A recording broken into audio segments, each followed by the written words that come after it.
On est là pour, enfin je suis là en tout cas pour parler avec vous et puis échanger sur un thème quand même qui nous concerne toutes et tous. Le deuil. Alors le deuil, c'est pas uniquement la mort de quelqu'un. Hein. Le deuil, ça peut être la perte de l'autonomie physique, ça peut être la perte d'un emploi. En fait, nous sommes tous amenés, la perte d'un ami, enfin la perte de ses illusions, si la perte de sa jeunesse. Voyez un petit peu tous les deuils que nous allons traverser durant notre passage sur Terre. Et le deuil, c'est vraiment ce qui nous réunit tous et toutes, quelles que soient nos conditions, que ce soit l'âge, que ce soit les origines. Le deuil, à un moment donné, va nous frapper. Et ne serait-ce même que le deuil peut être anticipé de notre propre mort. Alors, comme on est dans la période de la Toussaint, je vais axer un petit peu plus, dans un premier temps, sur les défunts, on va dire, sur la mort des êtres qu'on aime, la mort des êtres chers. Et bien évidemment, la question qu'on peut se poser, mais qu'est-ce qu'une petite Française, là, vient faire en Suisse pour parler du deuil? J'ai failli dire qu'est-ce qu'une jeune femme. Je me vois toujours jeune femme, vous voyez. Je me dis, bon, enfin, voilà. Et bon, déjà, comme l'a dit si bien Angélique, elle m'a dit ça il n'y a pas longtemps en fait, hein, c'est vraiment récent. Pourquoi? Parce qu'en fait, si je viens ici, c'est justement par rapport à un deuil. Je viens pour une cérémonie, pour peut-être quelqu'un que vous connaissez, parce qu'il était quand même assez connu en Suisse. C'est Pierre Pradervant. Pierre Pradervant, psychothérapeute, reporter à un moment donné dans le monde entier. Un homme vraiment de cœur, un homme incroyable qui a un parcours vraiment d'ouverture de cœur, d'accompagnement que j'ai rarement vu chez quelqu'un. Et qu'est-ce qui fait que je connais Pierre et que voilà, c'est parce qu'il y a un sujet très fort qui nous a réunis. C'est que, et peut-être vous connaissez aussi, c'est que Pierre s'est occupé de stopper la condamnation à mort d'un prisonnier américain, noir américain, Roger McGowan, si certains ou certaines connaissent, qui a été accusé d'un meurtre à la place de son frère, je vous passe les détails, et qui a donc été mis dans le couloir de la mort. Et il se trouve qu'une dame de Suisse, Elisabeth, je crois elle s'appelait, maintenant elle est décédée, faisait partie d'une association, vous savez, où on écrit aux condamnés à mort. Et elle communiquait avec Roger McGowan, et les lettres étaient apparemment absolument sublimes. C'est-à-dire que cet homme qui aurait dû être dans le désespoir le plus profond, qui aurait pu se fracasser la tête contre les murs, qui aurait pu haïr surtout la personne qui avait commis ce meurtre à sa place et qui ne s'est jamais dénoncé, hein, eh bien, à un moment donné, ça s'est pas fait tout de suite, mais il a compris quelque part qu'il avait à faire un deuil de sa liberté, provisoirement, qu'il ne savait pas si un jour il recouvrerait justement la liberté. Mais il a dit ces mots, je ne peux pas haïr car la haine n'est pas en moi. Et en fait, la haine me détruit, nous détruit tous de toute façon. Et il y a eu plein d'échanges de lettres comme ça qui étaient d'un niveau de plus en plus élevé. Et cette femme, un jour, elle a reçu dans un courrier l'annonce que Roger McGowan allait être exécuté, la date d'exécution. Et ce qui s'est passé, c'est qu'elle était paniquée, elle s'est dit cet homme ne peut pas mourir. Alors elle a contacté Pierre Pradervant, qui était un ami, elle lui a montré les lettres, elle a dit Pierre, cet homme ne peut pas mourir. Et Pierre, effectivement, quand il a lu les lettres, il a dit cet homme ne peut pas mourir. Et il a vraiment remué ciel et terre pour trouver l'argent nécessaire pour payer un avocat pour faire appel. Et c'est de cette façon-là, en fait, que j'ai connu Roger McGowan, parce qu'à la suite, Roger et Pierre Pradervant, c'est qu'à la suite de ça, il a réussi, donc ça a marché, mais il s'est dit, je n'y arriverai pas tout seul, et il a créé un comité de soutien pour justement aller plus loin, pour soutenir cet homme qui finalement avait l'épée de Damoclès au-dessus de sa tête tout le temps, parce qu'il était toujours dans le couloir de la mort. Et donc, il a écrit un livre avec Roger McGowan qui s'appelle Message de vie du couloir de la mort. Et je suis tombée sur ce livre un jour que j'allais intervenir dans un congrès. Je l'ai vu dans la bibliothèque, je ne sais pas pourquoi, j'ai vu ce visage, je l'ai acheté et j'ai eu un coup de cœur énorme. J'ai appelé Pierre Pradervan en lui disant « Pierre, j'aimerais faire partie de ce comité de soutien ». Il m'a dit « Ah non, c'est pas possible, on est trop nombreux ». Moi, j'ai dit « Pierre, je veux être dans ce comité de soutien ». Et on a parlé pendant 2 heures. Et je lui ai parlé de ma propre traversée, qui est dans ce livre là-bas. Et on est devenus tellement amis et on a même été ensemble visiter Roger McGowan. C'était une épreuve pour moi. C'est très difficile le milieu carcéral et quand vous rentrez, vous avez l'impression que vous allez être vous-même en prison, quoi. Bon. Et en fait, j'ai vu Pierre, cette bonté, cet amour. Il était déjà âgé à ce moment-là. C'était pas évident pour lui de faire de ces voyages. On en a fait plusieurs.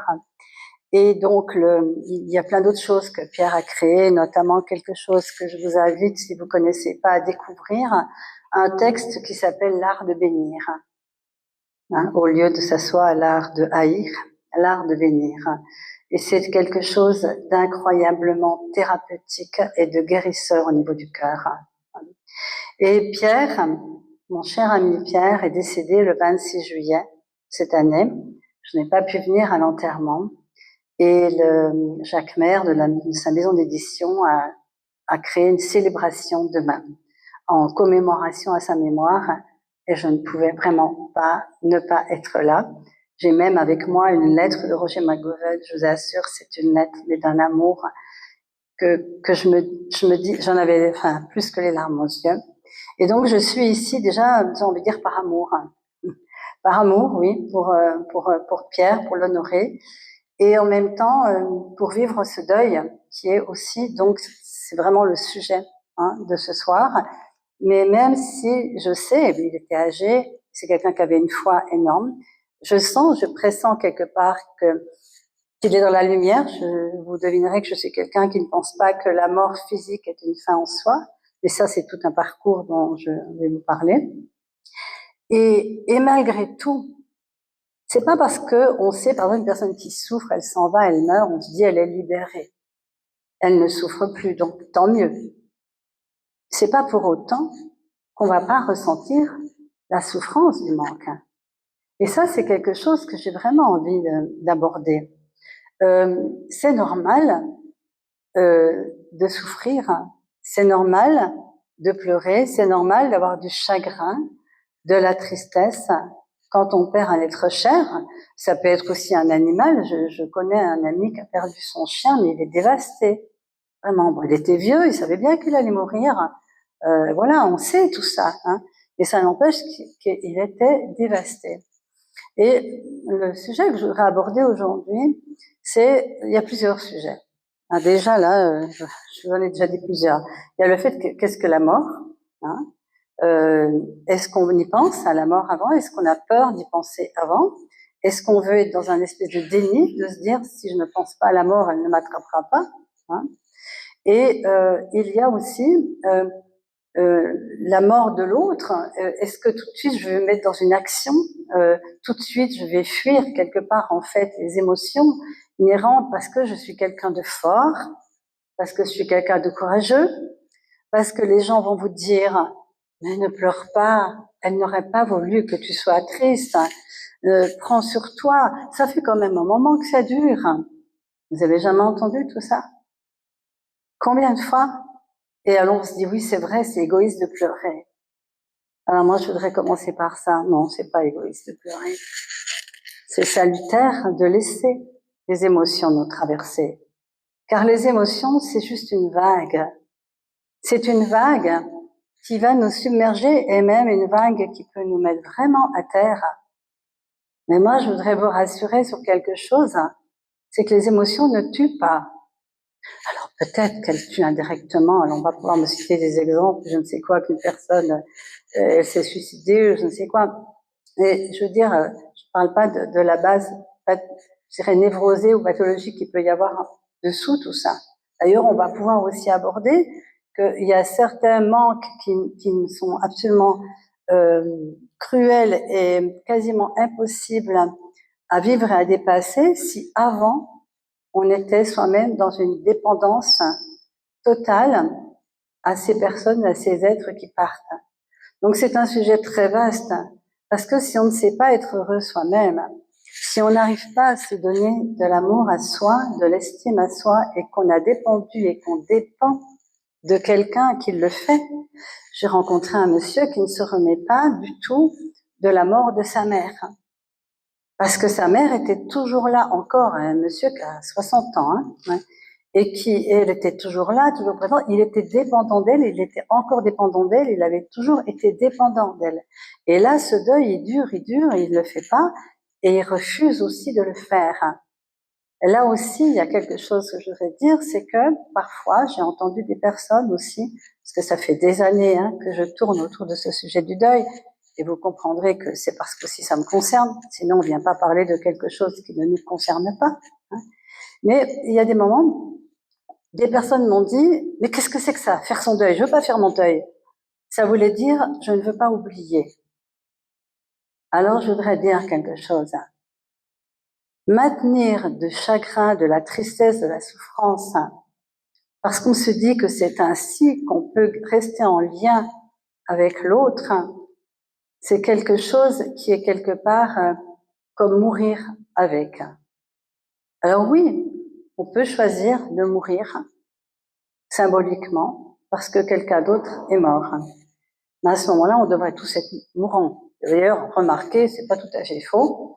Je pense qu'une grande partie de la planète n'est pas vivante.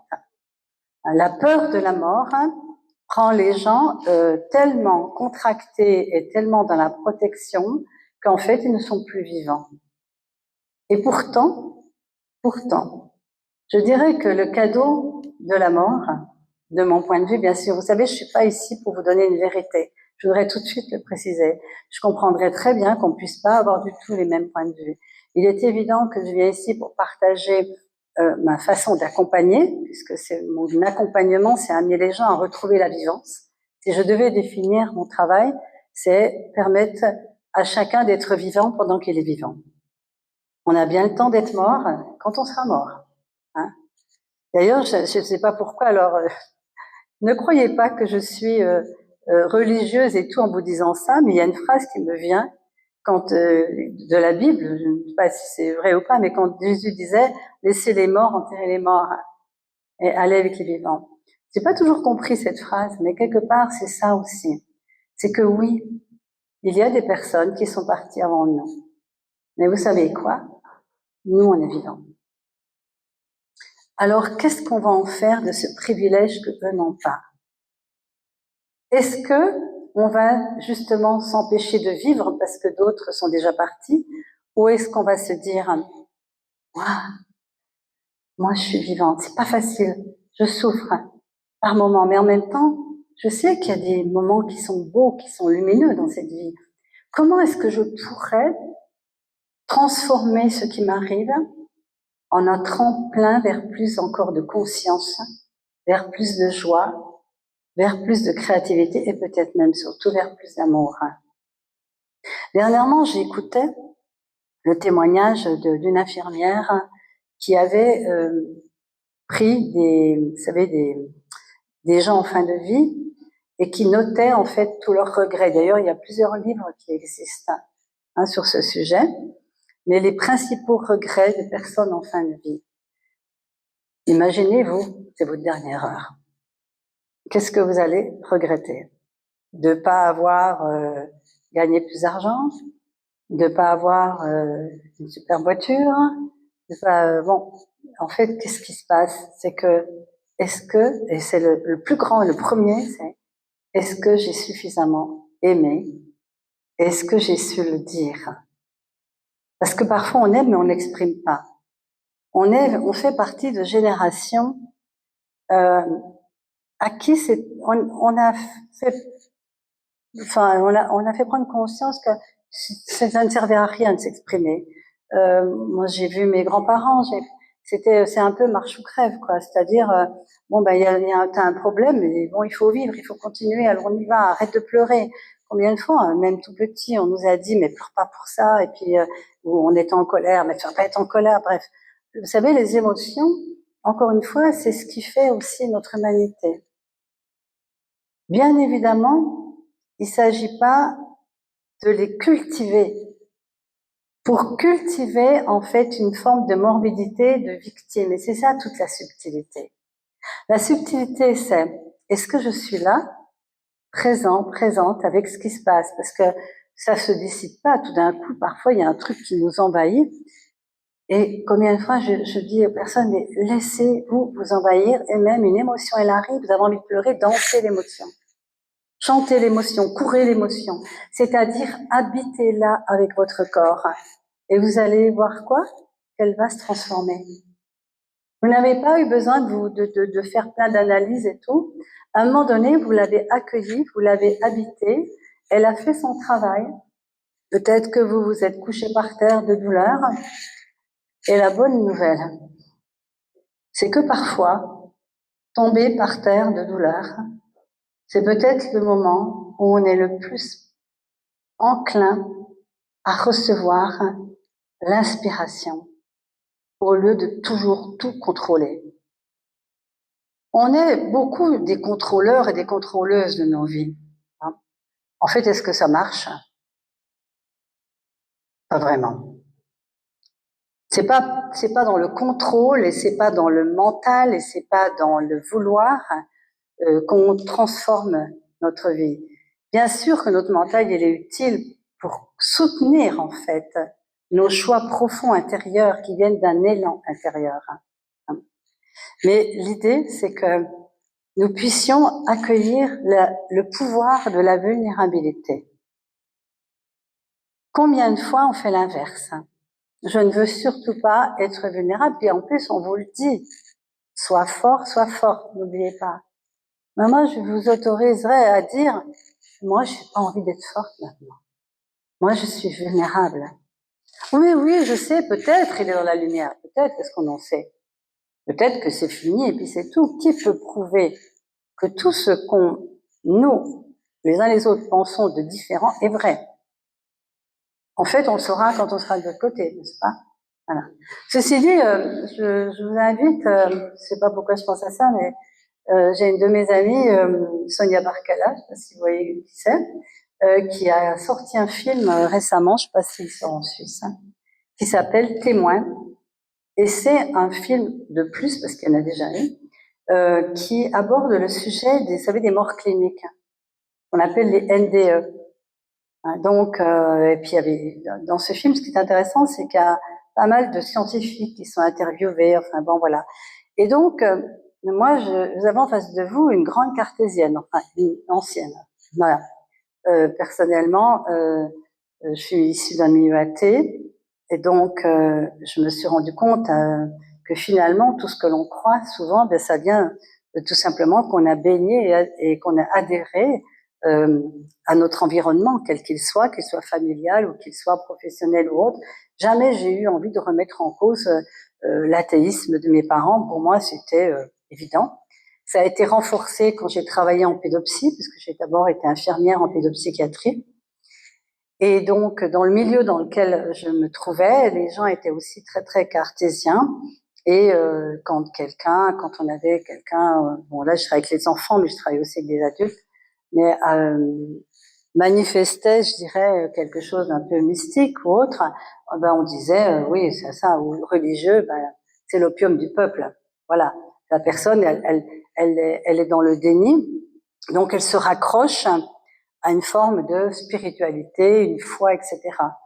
Et donc, à cette époque-là, moi j'étais jeune, hein, j'avais 25 ans, une fois, ben, j'adhérais à toutes ces choses-là, quoi. Enfin, j'adhérais à ce que j'avais appris, en fait.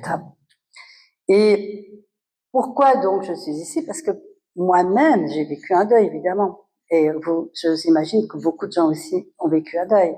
Mais un deuil qui, autour de moi, a été, j'ai entendu, on ne se remet jamais de ça, c'est-à-dire que j'ai perdu mes 2 enfants, hein, plus leur père, mais c'était le père qui a mis fin à la vie de mes enfants dans un acte suicidaire.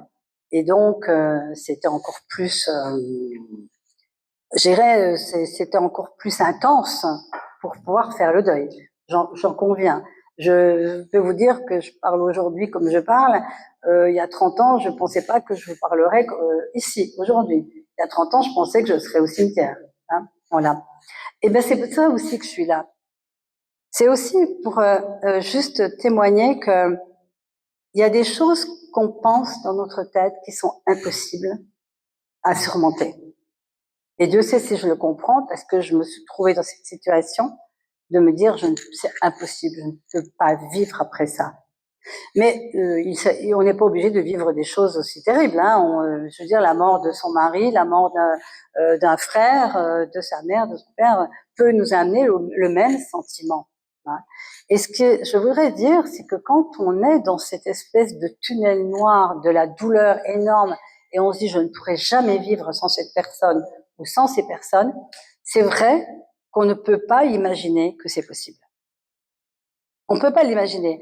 Moi, je me souviens qu'il y avait des personnes qui me disaient, alors moi, bien sûr, j'ai été voir des psys, j'ai été voir des personnes, mais moi, ça m'intéressait pas. Pourquoi? Parce que c'est, dans ces douleurs-là, le blabla, j'en avais rien à faire. Et les conseils non plus. Et les explications encore moins. Alors parfois, il y avait des personnes qui essayaient de me donner des livres, les 7 étapes du deuil. Bon. Qu'est-ce que vous en avez à foutre? Honnêtement, quand vous êtes dans une douleur, mais qui vous prend jusqu'à la moelle, que vous savez pas si vous allez être vivant le soir, de savoir comment ça fonctionne le deuil. Il n'y a qu'une chose. Il n'y a qu'une chose qui m'a sauvée. Et c'est aussi pour ça que je suis là. C'est un témoignage. Le témoignage d'un homme que vous connaissez peut-être aussi, vous en Suisse, Martin Gray. Voilà. Au nom de tous les miens. Et je vais vous dire, depuis, j'ai fait du chemin, je suis plus infirmière, je suis devenue psychothérapeute en Gestalt, analyse jungienne. Donc Jung, au départ, c'était très freudien, ma démarche, hein, très freudien, Lacan, etc. Et puis l'ouverture de Jung, moi, m'a intéressée parce que c'est quelqu'un qui parlait de l'inconscient collectif. Hein. Et ça, c'est un sujet qui me passionne, même le côté des mémoires cellulaires, les impacts qu'on a en nous, le transgénérationnel, tout ça. Et puis aussi, c'est quelqu'un qui a employé un terme qui fait partie de ma vie depuis des années, la synchronicité. La synchronicité, vous savez, c'est cette espèce de hasard qui arrive juste au bon moment, au moment où tu t'y attends pas. La synchronicité, c'est tout d'un coup, tu rencontres quelqu'un, la personne te dit, ah, mais au fait, il y a ça. Et tu te dis, oui, bien bon, pourquoi pas. Puis tu y vas, puis tout d'un coup, ça change totalement ta vie. Et puis tu rencontres quelqu'un d'autre, et puis la synchronicité, pour moi, c'est suivre la guidance invisible de notre conscience. Et voyez, là, je ne vous parle pas, il n'y a rien de, comment dire, de religieux dans ce que je dis. Hein. Quand je parle de conscience, je parle de la même façon que la physique quantique nous dit ce monde est un monde vibratoire. Hein. Tout vibre. Et Einstein même disait quelque chose d'intéressant. Il disait, nous sommes des antennes vibratoires, nous émettons des fréquences et nous recevons les événements, les personnes qui correspondent à ces fréquences. Et donc, je trouve ça très intéressant. Parce que quelque part, combien de fois on reçoit une intuition? Combien de fois on a une espèce d'information qui nous vient mais qui n'est pas du tout rationnelle? Est-ce qu'on l'écoute ou est-ce qu'on l'écoute pas? L'avantage, je vais être obligée de prendre un peu de sirop, parce que juste avant de venir, j'étais à faune. Je me suis dit, est-ce que je vais pouvoir le faire? Mais vous voyez, j'ai ma petite dose, comme Obélix. Ma potion magique. Ah, j'en ai pas pris assez. Remarquez, c'est bon, hein? C'est vrai, hein? Voilà, ça a adouci. Mais du coup, j'ai perdu le filet. Qui c'est qui a suivi? Ouais, voilà, c'est ça. Et donc, ce moment clé qui est arrivé dans ma vie, c'est justement une synchronicité. Et je dirais une intuition aussi, puisque le matin, je me suis levée, et il y avait tellement de souffrance que je me suis dit, je peux pas continuer. Vous savez, souvent, je pense qu'il y a des gens qui se suicident non pas parce qu'ils veulent plus mourir, mais parce qu'ils veulent plus souffrir. Quand la souffrance, elle nous prend aux entrailles, des fois, on peut avoir des envies d'en finir. Mais est-ce que c'est vraiment parce qu'on veut plus vivre? C'est parce qu'on n'arrive plus à vivre avec la souffrance. D'ailleurs, moi, je dirais que c'est la même chose pour les personnes qui sont en soins palliatifs ou les personnes en fin de vie. On dit, oh, mais c'est mieux qu'ils meurent et tout. Enfin bon, il y a des personnes, elles ont encore envie de vivre, c'est simplement qu'elles veulent plus souffrir. Et si on arrivait à prendre vraiment bien en charge vraiment la douleur des personnes en fin de vie, ça serait quelque chose d'absolument magnifique. On ne sait pas ce qui peut se passer, même quand on est alité et qu'on peut plus rien faire. Il y a la conscience, elle continue de faire son chemin à l'intérieur. Ouais. Et donc, ce moment-là, je l'ai programmé. Qu'est-ce qui s'est passé? C'est que là, ça a sonné à la porte. Et une de mes amies arrive et me dit, écoute, je sais pas pourquoi, mais ce matin, je me suis dit, il faut que j'aille voir Nina. Intuition. Et j'ai trouvé ce livre, et voilà ce que j'ai envie de te donner. J'ai failli prendre le livre et le jeter, comme j'ai toujours fait. Mais elle me dit, c'est un témoignage. Ah, je dis, ah bon, j'ai regardé, je l'ai remercié, elle est partie. J'ai commencé à lire le livre, et j'ai plus jamais arrêté. Et quand ça a été fini, j'ai posé le livre, j'ai dit, ok, s'il a pu, je peux. Vous connaissez l'histoire de Martin Gray? Pour les personnes qui ne connaîtraient pas, c'est quelqu'un qui a perdu toute sa famille dans les camps de concentration. À 15 ans, il s'est évadé. Il n'avait plus grand chose à perdre, hein. Il s'est mis sur un wagon. Il a réussi. Il est parti aux États-Unis. Il s'est marié, il a refait sa vie. Bon, il a réussi. Il a eu 4 enfants. Il est venu vivre dans le sud de la France, au Tanneron. Et il y a eu un incendie et sa femme et ses 4 enfants ont péri dans l'incendie. Donc ça fait beaucoup quand même, hein. Voilà. Et quand j'ai lu ça, je me dis, mais attends, comment cet homme-là peut dire qu'il y a une force de vie en nous et que, quoi qu'on arrive, elle montre, la vie est plus forte en fait que toutes les horreurs qu'on peut traverser. Et je pense qu'au fond, je savais que c'était vrai. Vous savez, on sait tout déjà. C'est comme s'il avait réveillé quelque chose en moi, mais j'avais besoin de savoir que quelqu'un avait pu. Et il l'avait fait. Bien évidemment, je ne savais pas de méthode, hein. Mais juste, il y a eu ce truc. C'est un choix. Et dans la vie, ce que je ressens, c'est qu'il y a des gens qui choisissent de vivoter. Il y a des gens qui choisissent, plus ou moins consciemment peut-être, hein, voilà, de vivre comme des victimes, de subir la vie. J'ai envie de dire, en quoi sommes-nous victimes de perdre des êtres chers? C'est tellement normal, c'est tout le temps. Dès qu'on est né, on a été programmé à ça. Donc nous ne sommes pas victimes, nous devons juste regarder comment nous pouvons trouver la force de traverser ça et d'en faire quelque chose de beau, de grand, peut-être même pour honorer ceux qui sont partis. Et pour moi, c'était ça l'ancrage aussi. Je me disais, je veux pas que mes enfants soient morts pour rien. Donc si je meurs, ben, je les fais mourir une deuxième fois, vous comprenez? Ben, pour nous, c'est pareil, il n'y a pas besoin que ce soit les enfants. Si vous avez un mari ou votre père, votre mère qui meurt, ben, si vous mourrez, c'est comme si vous gaspillez, vous, la préciosité de la vie qui vous est donnée. C'est un cadeau, la vie. Et est-ce que c'est pas ça qui nous arrive quand on perd un être cher, de se dire, mais punaise, mais c'est vrai, la vie c'est tellement précieux, pourquoi je me suis embêtée avec des bêtises pareilles? Mais pourquoi on s'est disputé sur une petite cuillère ou je ne sais quoi? Mais pourquoi? Et vous avez remarqué ça, quand vous perdez quelqu'un, comme on arrive plus à l'essentiel? D'ailleurs, si c'était ça que nous apporte la mort, justement, de nous ramener à l'essentiel, parce que quand la mort des autres nous tombent dessus, on est en choc, n'est-ce pas? Il y a une espèce de choc, il y a plusieurs étapes sur la mort, on dit qu'il y a l'état de choc, et le déni, le marchandage. Hein. Alors dans plus ou moins l'ordre, c'est pas toujours le même ordre qui est dit, mais il y a la tristesse, il peut y avoir de la dépression. Bon, il y a la fin, il y a l'acceptation. Enfin, il y a tout un déroulement, mais qui n'est pas linéaire. Je me suis rendu compte dans mon accompagnement que c'est pas du tout linéaire.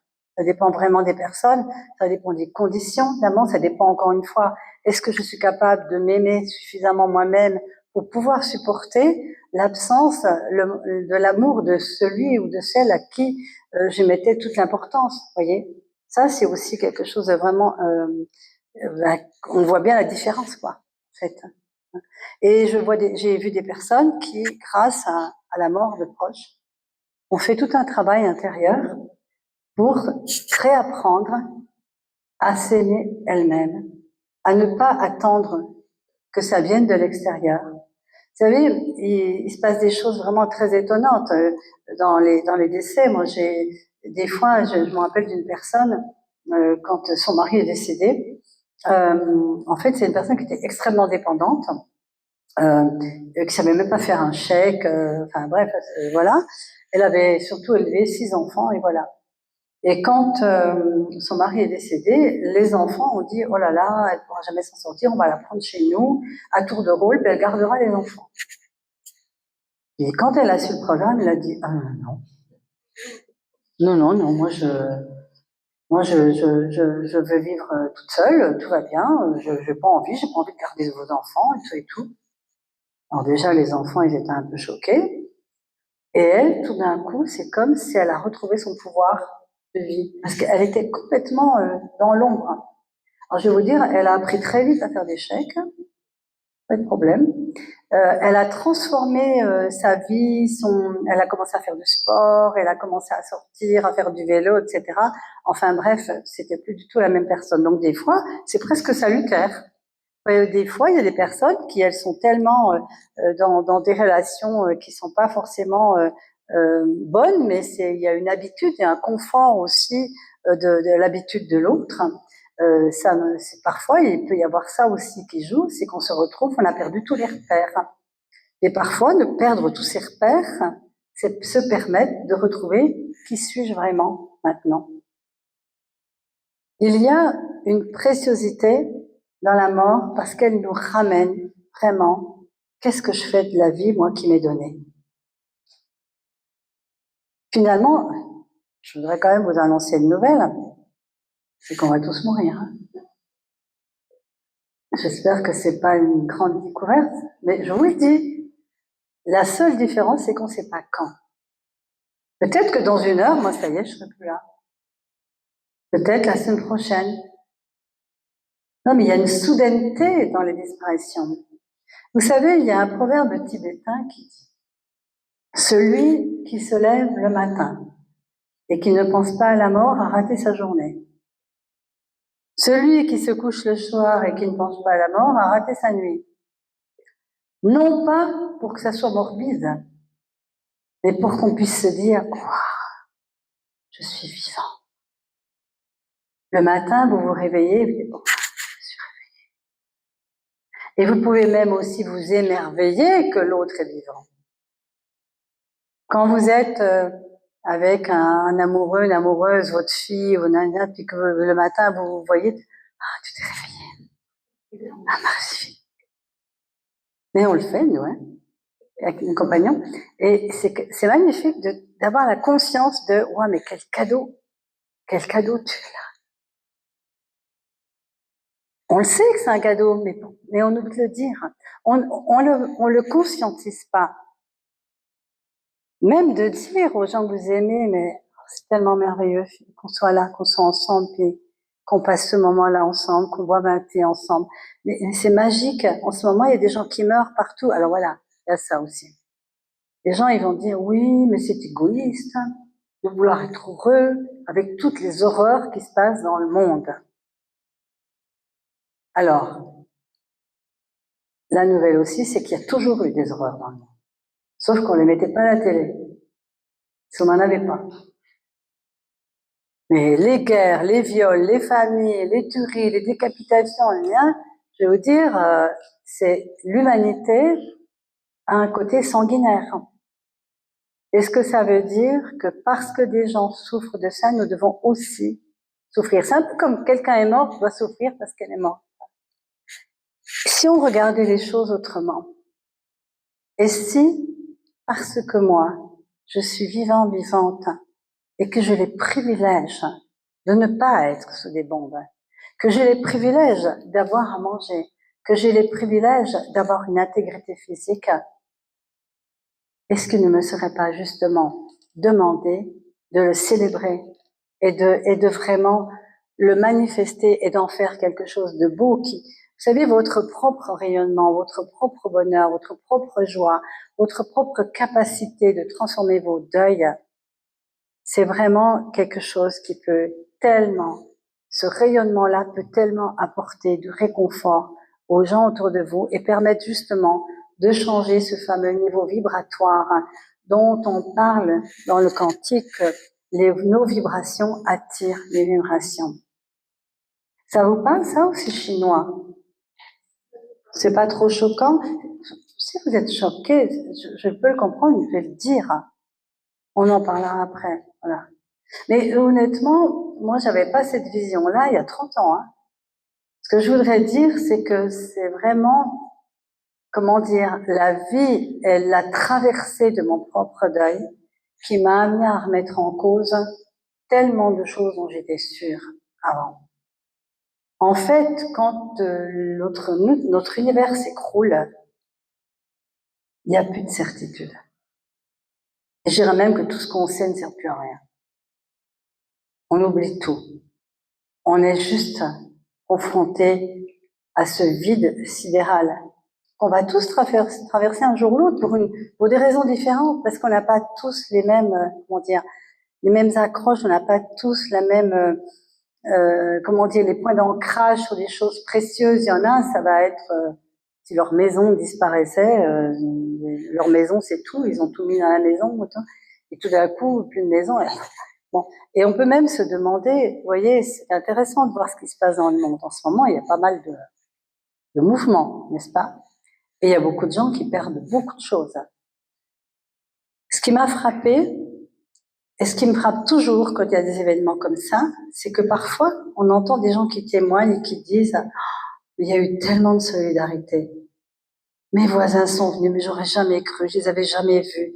Et ça fait chaud au cœur, ça fait du bien, etc. » Et si tout ce qui nous arrive était pour nous ramener justement à l'essentiel, à sortir de notre nombrilisme et de s'ouvrir aussi, que voilà, on rencontre quelqu'un tous les jours, un voisin, on lui dit à peine bonjour. Ça, vous savez, ce côté, bon, tant que moi ça va, bon, je m'occupe pas du reste. Hein. Et si on était amené justement à travers nos épreuves à retrouver notre humanité, notre dose d'humanité. Quand on souffre, on devient plus humain quelque part, parce que on se reconnecte à quelque chose de profond, à un essentiel à l'intérieur de nous. La mort nous ramène à l'essentiel. La mort nous ramène aussi à accueillir notre impuissance. Mais c'est curieusement, paradoxalement, c'est que quand on accepte cette impuissance, c'est comme si autre chose se manifestait. Cette force de vie dont parlait Martin Gray, c'est comme si on touche à des ressources cachées qu'on n'aurait jamais imaginées. Vous savez, je ne fais pas l'apologie de la souffrance, hein. Mais les épreuves, parfois, sont des obstacles qui nous obligent à sortir de nos petits ronrons et à croître. Il y a une histoire que j'aime bien, c'est l'histoire du grain de blé.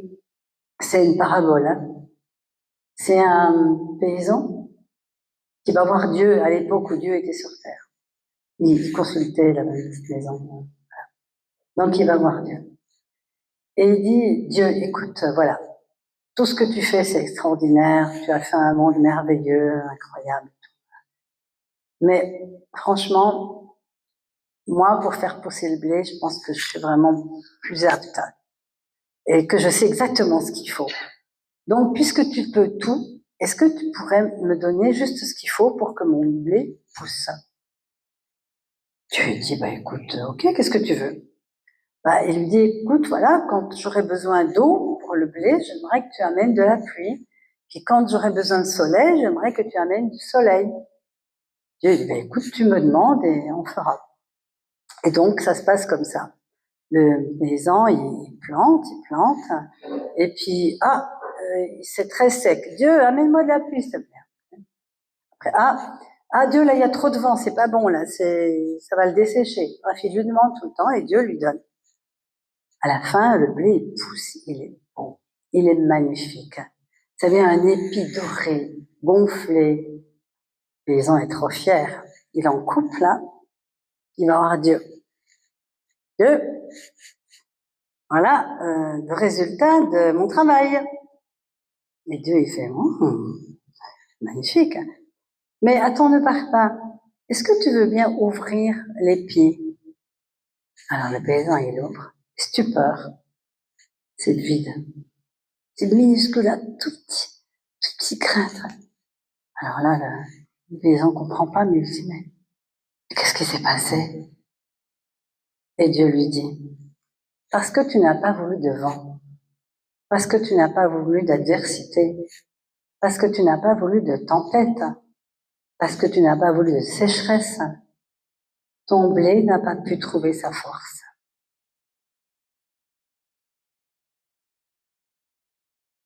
Voyez comment on peut se réapproprier cette histoire.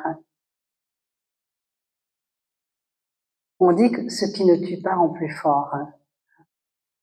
Mais il y a certaines citations que j'aime beaucoup, dont une notamment, parce que je pense que c'est ça que je pourrais... Je dirais que je me la suis appropriée, mais il est dit, c'est un proverbe bulgare, les vivants ferment les yeux des morts, mais les morts ouvrent les yeux des vivants. Parce que quand vous êtes face à quelque chose aussi douloureux que la mort, vous ne pouvez pas ne pas vous poser de questions. Justement sur la vie, sur la mort, sur l'après-vie aussi. Vous savez, moi, quand j'étais jeune, quand on me parlait de réincarnation, j'avais un copain qui me parlait de réincarnation. Je me disais, mais il est complètement barjot. Il est vraiment fou, quoi. Et un jour, j'ai su que les 3/4 de la planète croyaient à la réincarnation. Alors, je suis pas en train de vous dire que je crois à la réincarnation, mais je suis en train de vous dire qu'il y a des gens qui croient autre chose et qui vivent autre chose. Pourquoi ils seraient plus stupides que nous? Et du coup, ça m'a fait faire un chemin intérieur que je n'aurais jamais imaginé.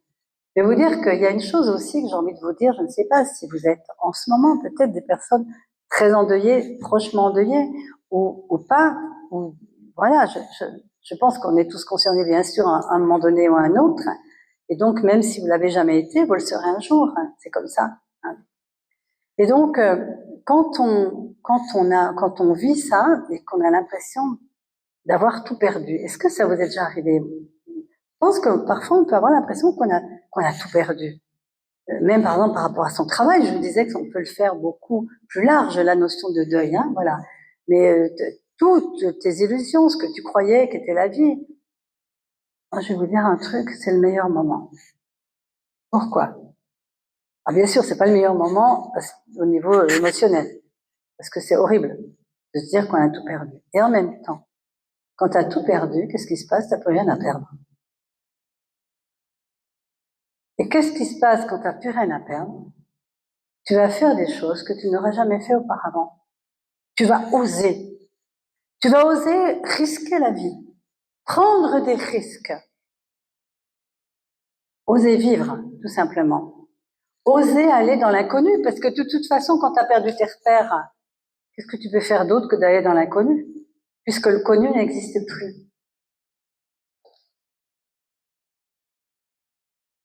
C'est Krishnamurti qui disait, qui a écrit un livre qui s'appelle Se libérer du connu.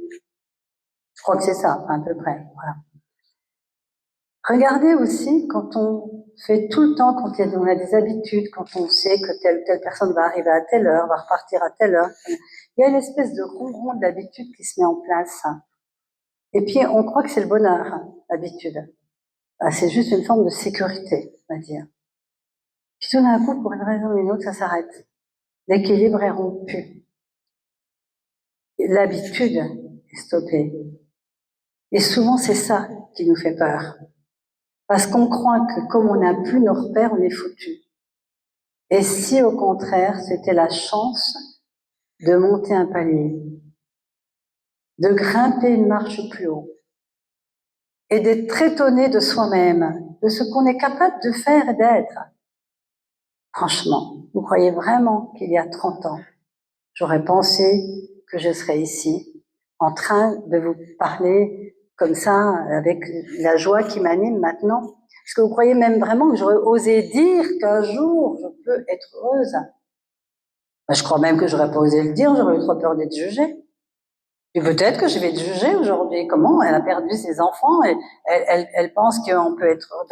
c'est pas que je pense, c'est que ça s'est fait tout seul. C'est ça que je voudrais dire. On ne fait pas un deuil. On se laisse traverser ou non par le deuil. Et c'est le deuil qui m'a traversée et c'est la vie qui m'a soulevée. Ce n'est pas mon courage, ce n'est pas oh là là, quelle force et tout. Non, non, je peux vous dire que non. Et c'est peut-être ça, en fait, que j'ai découvert. C'est un chemin intérieur qu'on peut appeler spirituel, même s'il n'y a aucun dogme, je ne suis attachée à aucun dogme, mais qui m'a fait découvrir qu'il y a quelque chose de plus grand que moi qui m'a soulevée dans les moments où j'étais au plus bas. C'est quoi ce quelque chose? Ah, ben voilà le grand mystère. Certains vont dire le grand tout, certains vont dire la source, certains vont dire la conscience, certains vont dire l'univers, l'énergie. En fait, ça n'a tellement pas d'importance. Est-ce que vraiment on en fait ou pas l'expérience? Personnellement, j'ai fait l'expérience de ces moments où je me suis sentie soulevée, de ces moments où j'ai senti des présences. Et je suis persuadée que dans toutes les personnes qui sont là et qui ont perdu un jour quelqu'un, il y a au moins une personne qui peut dire « je sentais encore sa présence ». On ne peut pas l'expliquer, c'est irrationnel, on n'ose surtout pas le dire, on a peur qu'on nous dise qu'on est folle ou fou. Parce que dans un monde où on juge tellement facilement les chemins, c'est vite fait. Combien de fois avons-nous pu sentir, percevoir la présence? Est-ce que ça va diminuer le chagrin? Non. L'autre, il n'est pas là. Le Dalai Lama qui croit à la réincarnation quand son frère est décédé, il a pleuré. Alors ses disciples étaient très choqués.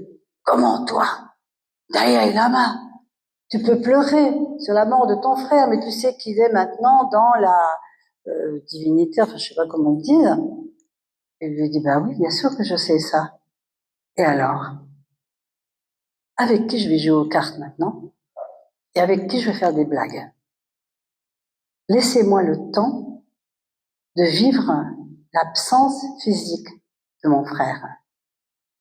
Et ça, c'est un super enseignement. Quand les gens vous disent, tu ne devrais pas pleurer, il n'aurait pas aimé. Bon, d'abord, on n'en sait rien. Hein. Et les larmes, je vous ai dit, c'est une rivière parfois qui nous nettoie. Puis vous vous rendez compte, comme moi j'ai pu m'en rendre compte, que ça s'atténue, on ne sait pas très bien pourquoi. Alors quelqu'un m'a dit, Lina, pourquoi ton livre, puisque je raconte mon parcours de résilience, du deuil et tout, dans mon livre, pourquoi il s'appelle Apprivoiser le pardon? Quel rapport? Ah oui, c'est vrai, quel rapport? Quand j'ai écrit mon livre, je l'ai écrit en mémoire de ce moment où Martin Gray m'avait montré à travers son écrit qu'on pouvait quand même vivre après un deuil, le pire qu'il soit, sans avoir la recette. Et ce moment-là, ça a été le moment où j'ai choisi de vivre. J'ai choisi de vivre en me disant, ok, je sais pas comment, parce qu'avant je vivotais, je survivais. Et c'est là la question, est-ce qu'on choisit de vivre ou est-ce qu'on choisit de survivre ou de pas vivre du tout? Il y a eu ce moment où j'ai dit, ok, je choisis de vivre. Comment? J'en sais rien. Mais je vais me laisser porter par la vie, parce que de toute façon, je ne sais rien dans ma tête. Je ne sais pas comment je peux le faire. Et bien évidemment, c'est Martin Gray qui m'avait demandé de témoigner, parce que j'ai été le remercier, enfin, toute une histoire. Et quand j'ai écrit mon livre, j'ai marqué le choix de vivre. J'ai envoyé le manuscrit comme ça. Et en fait, la maison d'édition m'a dit, on vous l'édite, mais on change le titre, on met apprivoiser le pardon. Alors, j'étais là. Mais j'ai jamais cherché à pardonner, moi. J'ai jamais pensé au pardon. Le pardon de quoi, de qui? J'avais déjà assez à faire avec transformer mon deuil. J'avais déjà assez à faire entre guérir de ma souffrance. Qu'est-ce que c'est que cette histoire? Enfin bon, de toute façon, je n'avais pas de temps à avoir de la haine ou quoi que ce soit. Et en fait, ils ont mis ça. Pourquoi? Parce qu'il y a un petit chapitre dans mon livre, et qui est peut-être pas si petit que ça finalement, où à un moment donné, avec le temps, alors il y a des personnes qui disent que quand un deuil dure plus d'une année, c'est qu'il est pathologique. Je vous informe que vous avez devant vous une femme pathologique, parce que je n'ai pas mis un an pour traverser ce deuil. J'ai mis des années, avec des étapes, bien évidemment. Et pourquoi des années? Pourquoi je peux dire que ça a mis tant d'années? Parce que j'ai su que j'avais sublimé quelque part ce deuil, on pourrait dire ça. Enfin, je sais pas où qui s'était sublimé tout seul, pas comment dire. Le jour où j'ai pu parler de mes enfants, d'en parler, non plus avec le chagrin du désespoir, mais avec de l'amour et de la gratitude. Et pour moi, un deuil qui se transforme, c'est ce moment où on peut de nouveau penser à ceux qui sont partis et de leur dire merci pour le chemin que j'ai parcouru grâce à vous. Parce que s'il n'y avait pas cette douleur de votre départ, j'aurais jamais fait ce que j'ai fait. J'aurais jamais compris ce que j'ai compris. J'aurais jamais grandi, évolué là où j'en suis maintenant. Et ce jour-là, il y a eu une telle gratitude dans mon cœur. Mais une gratitude énorme, non pas parce que c'était parti, non, mais par rapport au chemin que ça m'avait obligé à parcourir. Parce que de moi-même, j'aurais jamais entrepris un pèlerinage comme ça. Vous vous rendez compte de sortir d'une telle zone de confort et de se retrouver comme ça dans le rouleau d'une machine à laver? C'était vraiment ça. Par contre, la transformation intérieure, mais je n'avais plus que de la gratitude. Et j'ai écrit, à ce moment-là, dans mon livre, je viens enfin de comprendre ce que c'est que le pardon. Le pardon, c'est le don qu'on reçoit de l'épreuve. Et en fait, pour moi, le véritable pardon, il ne peut être qu'associé avec la gratitude. Parce que si je ne suis pas dans le remerciement, comment est-ce que mon cœur peut s'ouvrir?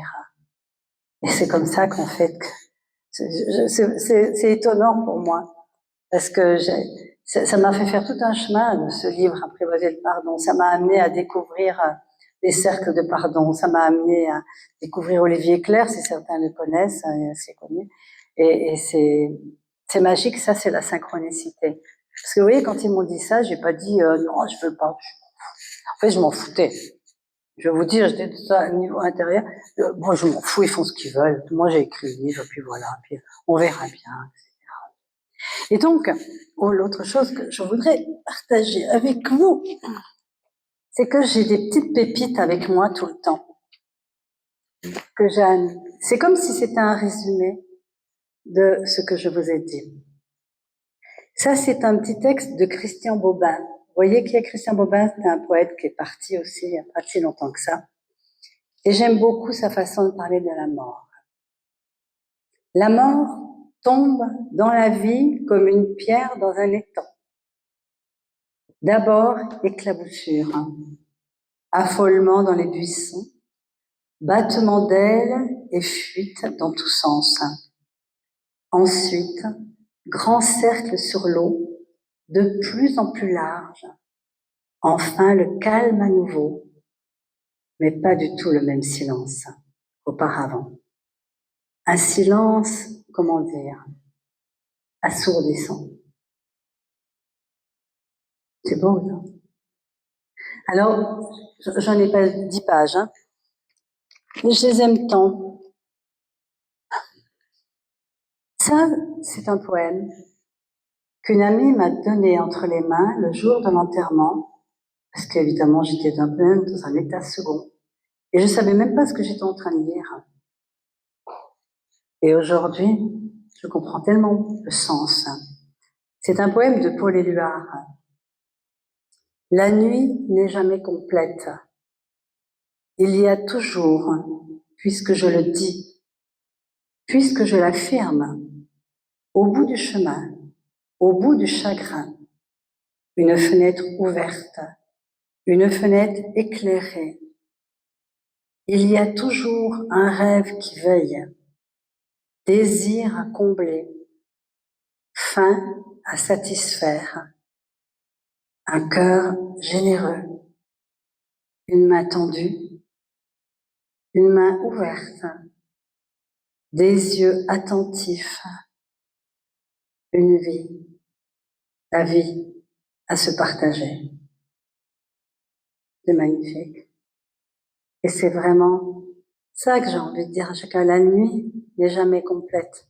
Il y a toujours une fenêtre quelque part. Même si vous êtes dans la nuit noire, ne doutez jamais qu'une fenêtre va s'ouvrir. On ne sait pas quand, c'est ça le truc. C'est ça qui est difficile. Et puis aussi, cette phrase de Krishnamurti. Ne mettez pas d'obstacle au mouvement de la douleur. Laissez-le mûrir. Alors, ça c'est important, je trouve, parce que, vous voyez, autour de moi, j'ai trop vu la facilité comme on peut donner des antidépresseurs ou des anxiolytiques à quelqu'un qui va pas bien. J'ai été mariée 26 ans avec un médecin, donc je connais ces gestes un peu automatiques d'être un peu impuissant par rapport à une souffrance et puis de se dire, je vais aider à l'atténuer. Or, c'est justement en s'enfonçant dans la douleur qu'on peut la laisser passer et la transformer. Et vous voyez, je la connaissais pas, cette citation de Krishnamurti. Je l'ai vue il n'y a pas longtemps. Une autre citation de Khalil Gibran, ce poète. Nul ne peut atteindre l'aube sans passer par le chemin de l'Indus. Et puis, aussi, Victor Hugo, tu n'es plus là où tu étais, mais tu es partout où je suis. George Sand, qui disait, mieux vaut souffrir d'avoir aimé que de souffrir de n'avoir jamais aimé. Parce que parfois, les personnes disent, oui, vous comprenez, c'est plus facile de faire un deuil quand on n'aime pas. Sous-entendu, j'aurais mieux moi aimer, quoi. Je pense que c'est un privilège d'aimer, même si ça fait plus mal, effectivement. Ben oui, si on aime, ça fait mal. Si on n'aime pas, ben c'est facile, quoi. Aussi, un proverbe ivoirien. On ne voit mieux certaines choses qu'avec des yeux qui ont pleuré.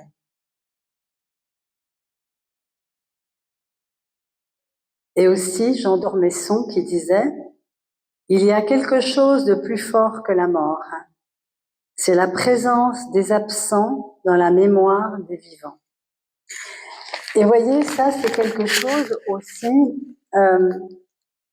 qui a changé. Quand j'étais gamine, quand quelqu'un mourait, il y avait les 3 jours de veille autour du corps. Et c'était sympa.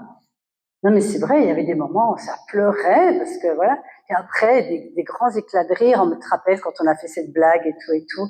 C'est-à-dire que on continue à faire vivre le mort dans les meilleurs souvenirs et quelque part, ça nous permet d'intégrer l'absence et de voir combien ça a été bon aussi en même temps de connaître cette personne.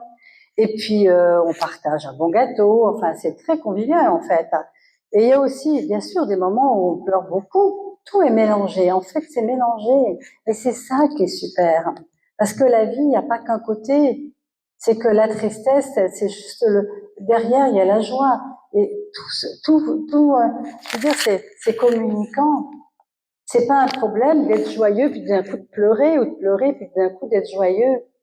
Parce que c'est la vie. Regardez la vie, qu'est-ce qu'elle nous montre, la nature. Elle nous montre là, à l'automne, que c'est magnifique, il y a un sursaut de vie, tu sais, un peu comme les gens qu'on a dit, ça y est, ils sont en stade terminal, ils vont mourir, puis les enfants disent, mais non, regarde comment il est en forme, il va encore manger. Tout. Souvent, c'est l'espèce de sursaut avant de partir. Eh bien, la vie, elle nous montre que on a des sursauts comme ça, il y a la beauté des couleurs, puis tout d'un coup, les couleurs vont s'arrêter, les feuilles vont tomber, on va être dans la désolation, on va se dire, c'est foutu maintenant, ça y est. C'est l'hiver, on n'en sortira jamais. Et quoi qu'on fasse, le printemps arrive. Parce que la vie, inexorablement, elle continue son cours. Et si nous avions les yeux pour regarder, et si nous pouvions nous reconnecter à la nature, nous verrons qu'elle ne nous montre que des cycles de mort-renaissance. La nature, elle est notre enseignante. L'hiver, c'est terrible, mais pas tant que ça. Parce que sous la terre, il se prépare une nouvelle vie. Et même si on ne fait rien, c'est ça qui est extraordinaire. Einstein. J'aime beaucoup Einstein. Je ne savais pas qu'il avait autant de spiritualité. Mais c'est marrant, une spiritualité cartésienne, j'ai envie de dire. Je ne sais pas comment l'expliquer, mais enfin, c'était son expérience, en fait. Hein.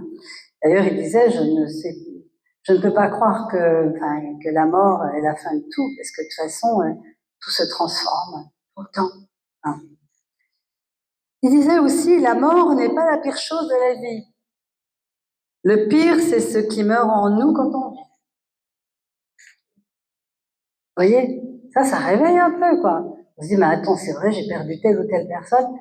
Mais alors moi, je suis vivant, mais quelle chance.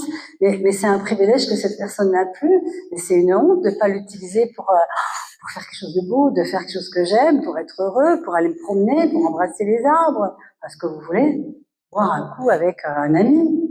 Hein. Et aussi Jung.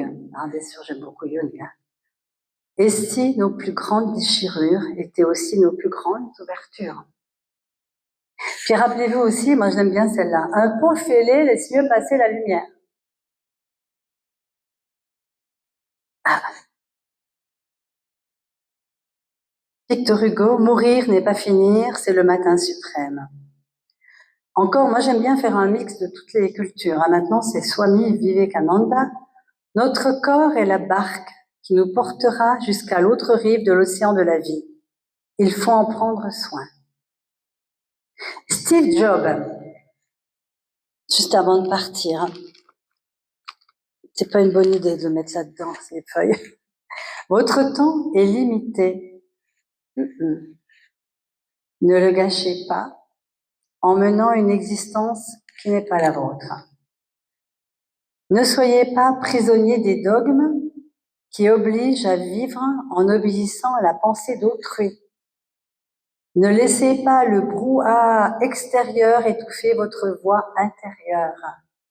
Ayez le courage de suivre votre cœur et votre intuition. Moi, j'ai envie d'ajouter, même si les gens vous jugent. D'ailleurs, je pense même qu'il y a des gens qui ne veulent pas être heureux après un deuil parce qu'ils ont trop peur du jugement des autres. Alors, il y a un outil intéressant pour ça. C'est je m'en fous.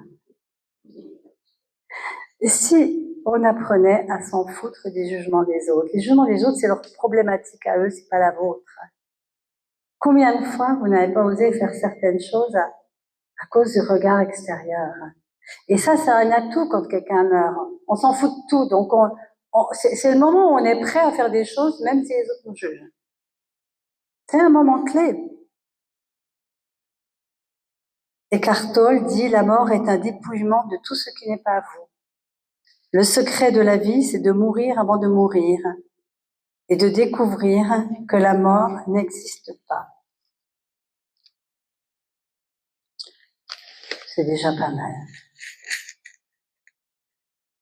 Donc le résumé de tout ça, c'est que nous avons en nous la capacité, toutes et tous, de traverser l'épreuve de la mort, que ce soit la nôtre, parce que si on arrive à la fin de sa vie et qu'on y résiste, on souffrira. Si on arrive à la fin de sa vie et qu'on accueille ce moment, ça sera plus facile, mais ça sera plus facile surtout si vous réalisez que vous avez vraiment vécu. La pire des choses en quittant ce monde, c'est de se dire, mais je n'ai rien osé en fait. J'ai pas vécu. J'ai passé mon temps à souffrir ou à refuser d'aller dans l'inconnu, d'oser, prendre des risques, etc. Donc il est encore temps de se dire, qu'est-ce que c'est ma vie là en ce moment? Est-ce que j'ose aller vers quelque chose de plus grand, de plus lumineux, même si je sais pas où ça va me mener? Peut-être que le jour, à ce moment-là, vous partirez, vous pourrez dire, au moins j'ai osé, quoi. Je me suis peut-être plantée, mais au moins j'ai osé. Ça vous rend triste ou gai? Ou expectatif? Oh, j'aime ce mot. Mais c'est ça, en fait. Je crois qu'en fait, si je parle de la mort, et si j'aborde ce sujet, c'est pour que nous puissions vraiment nous rendre compte que nous avons une chance incroyable d'être vivants. Oui, vous pouvez aller dans le chagrin, dans la douleur, quand vous avez perdu des gens que vous aimez, mais en même temps, parlez-leur et dites, tu vois, toi, t'es parti avant moi, alors je vais faire ça, tu vois, comme ça, peut-être qu'on aurait pu le faire ensemble, ben, moi je vais le faire au moins en mémoire de toi, je vais faire ça. Puis je vais peut-être apprendre à être heureux, heureuse aussi en mémoire de toi, pour honorer le fait que moi, j'ai encore la vie qui circule dans mon corps.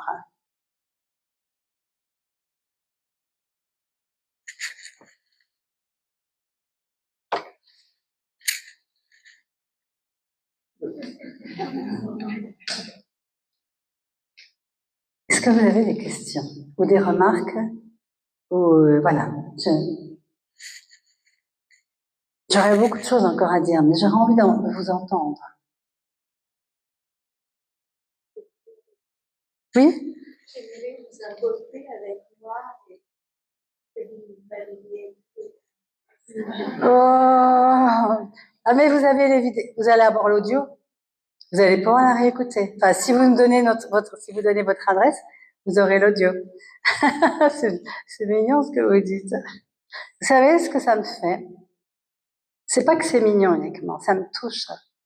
Parce que ça donne du sens au fait que j'ai choisi de vivre. Ça donne vraiment du sens et ça me réjouit. Parce que le peu de joie ou de vivance que ça peut donner autour de moi, ça me réjouit. Vous pouvez pas savoir. Je crois que je suis venue sur cette terre pour ça. Et quel que soit le sujet que je vais développer, pour moi, c'est important que chacun retrouve sa joie. Parce que vous avez au fond de vous, attendez, mais naturellement, ce que nous sommes, ce sont des êtres joyeux. Regardez les enfants, mais attendez, nos maîtres, c'est qui? C'est la nature et les enfants, avant qu'ils soient formatés. Hein. Un enfant, quand il est tout petit, qu'est-ce qu'il fait? Ben, il chante, à moins qu'il soit dans des conditions dramatiques avant. Bon. Mais qu'est-ce qu'il fait? Il chante, il danse, il est content, il va uniquement vers les gens qu'il a envie. Hein. On ne sait pas toujours pourquoi, mais lui, il le sait. Hein. Et voilà, et puis il tombe, il pleure. Et puis 2 secondes après, il se lève et puis il court. Et puis il fait des câlins. Puis il a envie qu'on lui fasse des câlins. Mais qui sommes-nous? Nous sommes des enfants. Notre petite fille, notre petit garçon intérieur, il est toujours là à l'intérieur de nous. Hein. Et c'est ça que nous devons retrouver. Pourquoi est-ce qu'on a lâché ça? Enfin, j'ai mes petites réponses, hein, mais je pense que le formatage, les conditionnements, et nous sommes des êtres malheureusement conditionnés, hein, j'irais même jusqu'à dire domestiqués, Je ne voudrais pas créer une grande polémique en Suisse. Peut-être qu'en Suisse, vous l'aimez moins qu'en France. Mais quelque part, on se rend compte, vous savez, Jung, il disait un truc intéressant. Quand il parlait du processus d'identification, il dit on passe la première partie de notre vie à se construire une identité. Des idées, des croyances, machin. Et après, la seconde partie, c'est à tout foutre en l'air. C'est-à-dire à tout lâcher ce qu'on croit pour révéler vraiment ce que nous sommes au plus profond de nous. Et ce que nous sommes au plus profond de nous, eh bien, c'est certainement pas les il faut pas, tu dois, tu devrais, tu devrais pas. Et un enfant, on parlait de l'intuition, la guidance, le GPS de la conscience, comme je l'appelle. Et moi, je le connaissais pas, mais c'est quelque chose qui m'est tombé dessus parce qu'à un moment donné, je suis tombée dans la vulnérabilité, que mon mental, il était cassé en petits morceaux par terre parce qu'il comprenait rien à ce qui se passait, puis qu'on lui avait pas appris, voilà ce qu'il faut faire quand il y a un deuil comme ça et tout. Eh bien, à un moment donné, comment j'ai fait, puisque le mental était plus là, j'ai écouté. Enfin, je me rendais même pas compte que j'écoutais. Mais je suivais ma guidance, mon envie. Vous savez, cet élan, c'est l'élan. L'élan qui te fait, tiens, je vais aller voir telle personne, ou tiens, je vais faire ça. Ben ça, c'est pour moi, c'est le GPS de la conscience, quoi.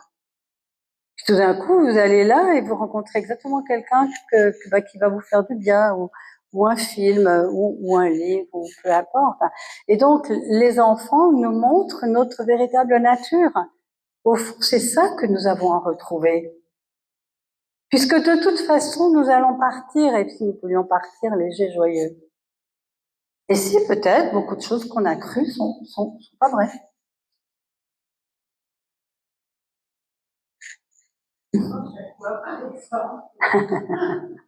Ben que la vie, être heureux, c'est voilà, c'est avoir un bon métier qui rapporte bien de l'argent puis qui est honorable, et puis avoir un mari, 2 enfants, une maison à la campagne, machin et tout, tu vois. Puis t'as les gens qui font une gueule comme ça, tu vois.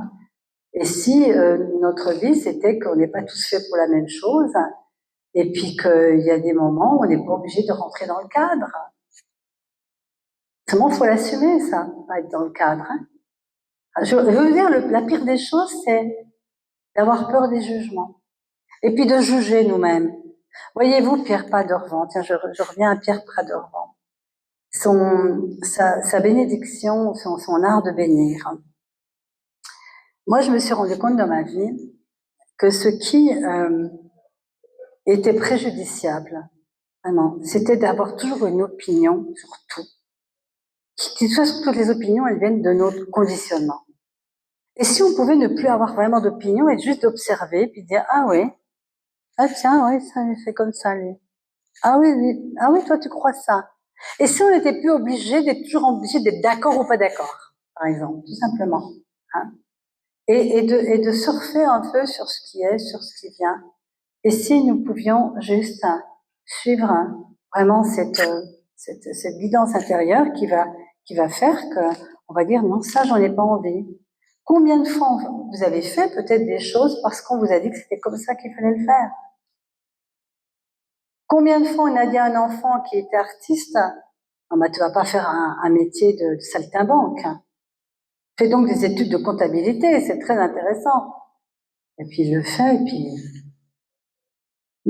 jusqu'au jour où il fait tout exploser, puis finalement, où la vie l'aide à ça, hein, perd son emploi, je sais pas quoi, et puis tout d'un coup il peut repartir vers son véritable élan. En fait, c'est ça, c'est comme si on avait empêché une rivière de couler, et qu'on lui dit non, tu dois couler comme ça, pas comme ça. Et c'est ça qui nous éteint.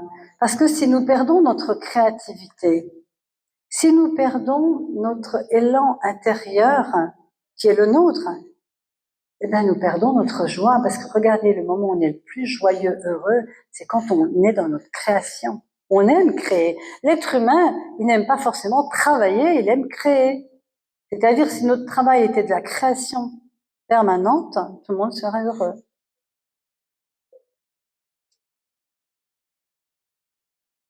Et il n'est pas trop tard pour être heureux. Et donc, par rapport au jugement, justement, ça, là où je voulais en venir, dans ma vie, je me suis rendu compte que j'avais beaucoup, par exemple, dirigé ma vie en fonction de l'approbation ou pas des autres. Il y en a d'autres qui se reconnaissent, hein. Et en fait, j'ai pas forcément fait ce que je devais, d'accord? Pourquoi? Parce que je voulais pas être jugée. Et vous savez quoi? C'est qu'on est jugé quand même. Non, mais c'est ça le truc le pire, c'est qu'on est quand même jugé. Donc c'est pour ça que je vous dis à un moment donné, les jugements, il faut vraiment les prendre pour ce qu'ils sont, des points de vue intéressants, et c'est tout. Rien d'autre. Mais la troisième étape, c'est mes propres jugements. Je me suis rendu compte que j'avais des jugements automatiques. Même quand je suis consciente, comme beaucoup d'entre vous, que les jugements qu'on a sur les autres, d'abord souvent ça peut être faux, hein, et puis c'est pas gentil, quoi. C'est quelque part, vous voyez, c'est elle fait ci, elle fait ça. Et Pierre Pradervant, il a créé ce texte, L'art de bénir, moi, qui m'a bouleversée. Parce que franchement, c'est facile déjà d'aimer les gens qu'on trouve sympas, d'accord? Et les autres. Nous, en France, c'est Macron, par exemple.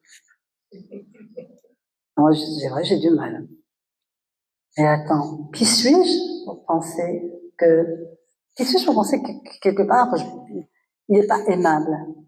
De mon point de vue, mais qu'est-ce que je connais de l'histoire du monde? Qu'est-ce que je connais du plan de cette humanité? Vous voyez, par exemple, moi, quand j'ai vécu ce drame et que j'ai tout perdu, si on avait laissé l'image là, on aurait dit quelle horreur. Ah oui, c'est la fin du monde. Puis quand tu prolonges le film, puis que tu vois ce qui s'est passé, tu te dis mais finalement ça a tellement créé du changement, ça a tellement créé quelque chose d'énorme dans ma vie, bien sûr pas agréable mais au début. Et donc tu sais pas pourquoi il se passe tout ce qui se passe dans le monde. Peut-être que quelque part il y a un réveil de cette humanité qui est en train de se mettre en place aussi.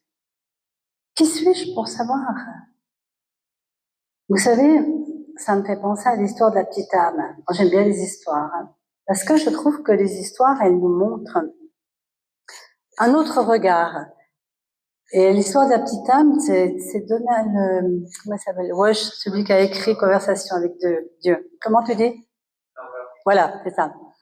Eh ben moi, alors là, je veux dire, cette histoire, elle m'a donné des frissons partout. Alors, je vous la raconte à ma façon, mais c'est une petite âme qui vit au royaume des âmes. D'accord? Oh, c'est beau, hein, le royaume des âmes, vous imaginez, la plénitude tout le temps, l'extase. Ah. Et il y a une jeune âme qui, elle a envie de faire plein d'expériences. Elle va voir Dieu. Elle dit, Dieu, écoute, c'est bien ici, mais je voudrais aller sur Terre. Dieu dit, quoi, sur Terre? Ça doit pas être la planète la plus facile, hein, la Terre. Qu'est-ce que je vais aller faire sur Terre? Je voudrais aller expérimenter ce que c'est que d'être magnifique. Dieu lui dit, mais de toute façon, tout ce que je crée, c'est magnifique. Oui, bien sûr, mais je voudrais l'expérimenter, moi, dans mon corps, dans ma vie, dans un corps, dans une vie. Bon, bah, ok. Mais qu'est-ce que tu voudrais, de quelle façon tu voudrais être magnifique? Ah. Tita avait réfléchi. Oh, je sais.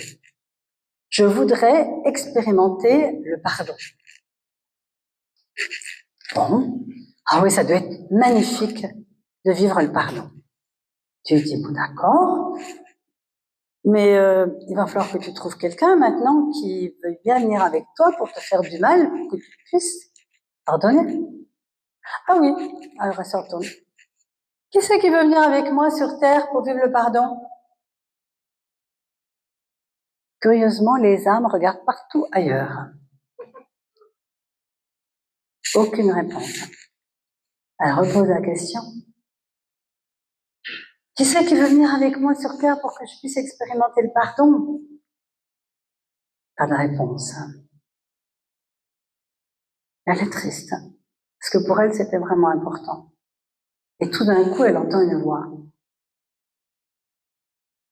Moi, je vais venir avec toi pour te faire expérimenter le pardon. Elle se retournait. C'est l'âme la plus élevée qui soit.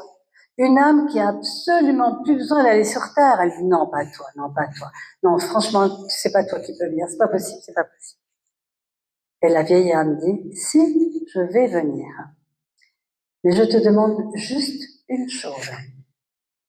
Je vais devoir tellement ralentir mes vibrations pour te faire du mal que je risque d'oublier qui je suis et d'où je viens.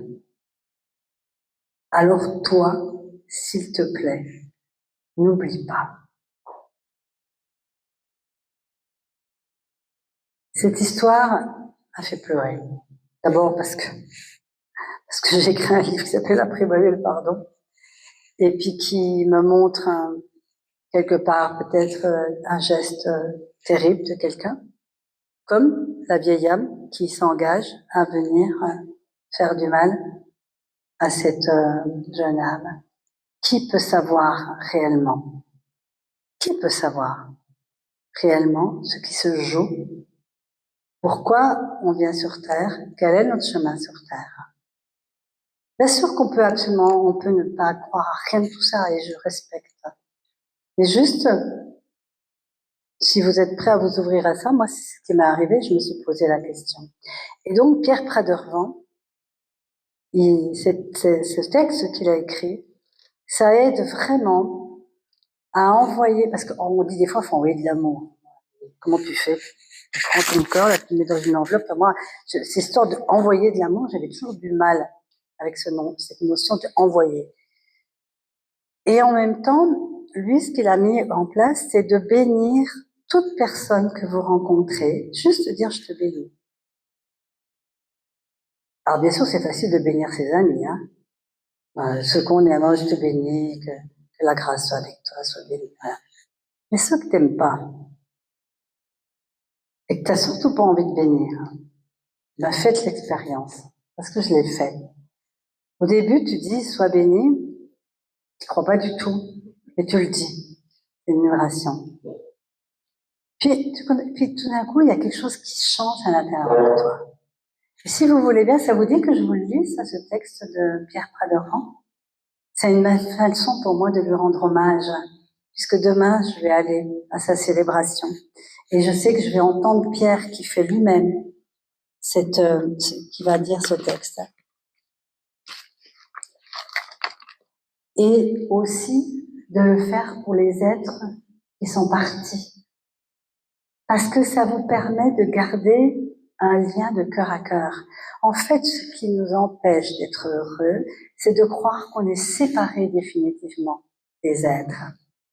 Vous savez, on nous a pas appris à être en communion les uns avec les autres. Alors bien sûr, moi, la communion, ça fait tout de suite penser au catéchisme, tu vois. Alors, comme vous avez compris, je suis pas là-dedans. Je parle de la communion d'être à être. Vous savez, ces moments, par exemple, quand vous aimez, vous êtes amoureux, tout ça. Vous avez remarqué qu'on n'a plus besoin de se parler. On est là, dans le silence, il y a une communion qui s'installe entre deux êtres qui s'aiment, parce que les cœurs sont ouverts, les cœurs et les consciences. Donc on est en communion, quand on arrive à connaître la communion de son vivant, extraordinaire. Parce que le jour où la personne avec qui tu sais être en communion de ton vivant, elle s'en va, tu peux encore être en communion. Même si elle est plus là. C'est pour ça qu'il y a des êtres qui disent je sens sa présence. Parce qu'il faut sortir de cette peut-être illusion que tout s'arrête définitivement. C'est Nassim Haramein qui dit penser que la conscience est l'intérieur du cerveau, c'est comme croire que l'orchestre est dans la radio. En fait, la conscience, elle est peut-être pas dans le cerveau, elle contient peut-être le cerveau. Ça, c'est encore une autre conférence.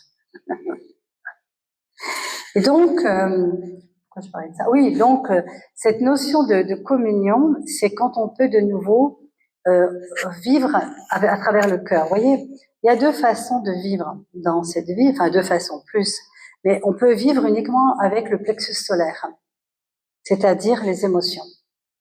La colère, le chagrin, et on est là, et quand on parle, on va parler avec cette énergie-là. Oui, tu m'as fait ci, je souris. Et à un autre moment, tu peux venir au niveau de ton cœur et parler à partir de ton cœur. Ce n'est pas quelque chose de mièvre dont je vous parle. Au contraire, vous savez, cœur, c'est la même racine que courage. Et quand tu commences à mettre ta main sur ton cœur et que tu parles avec ton cœur, les mots ne vont plus être dits de la même façon. C'est quelque chose que nous pourrions faire aisément. On sent quand on est dans le plexus solaire, les émotions plus là.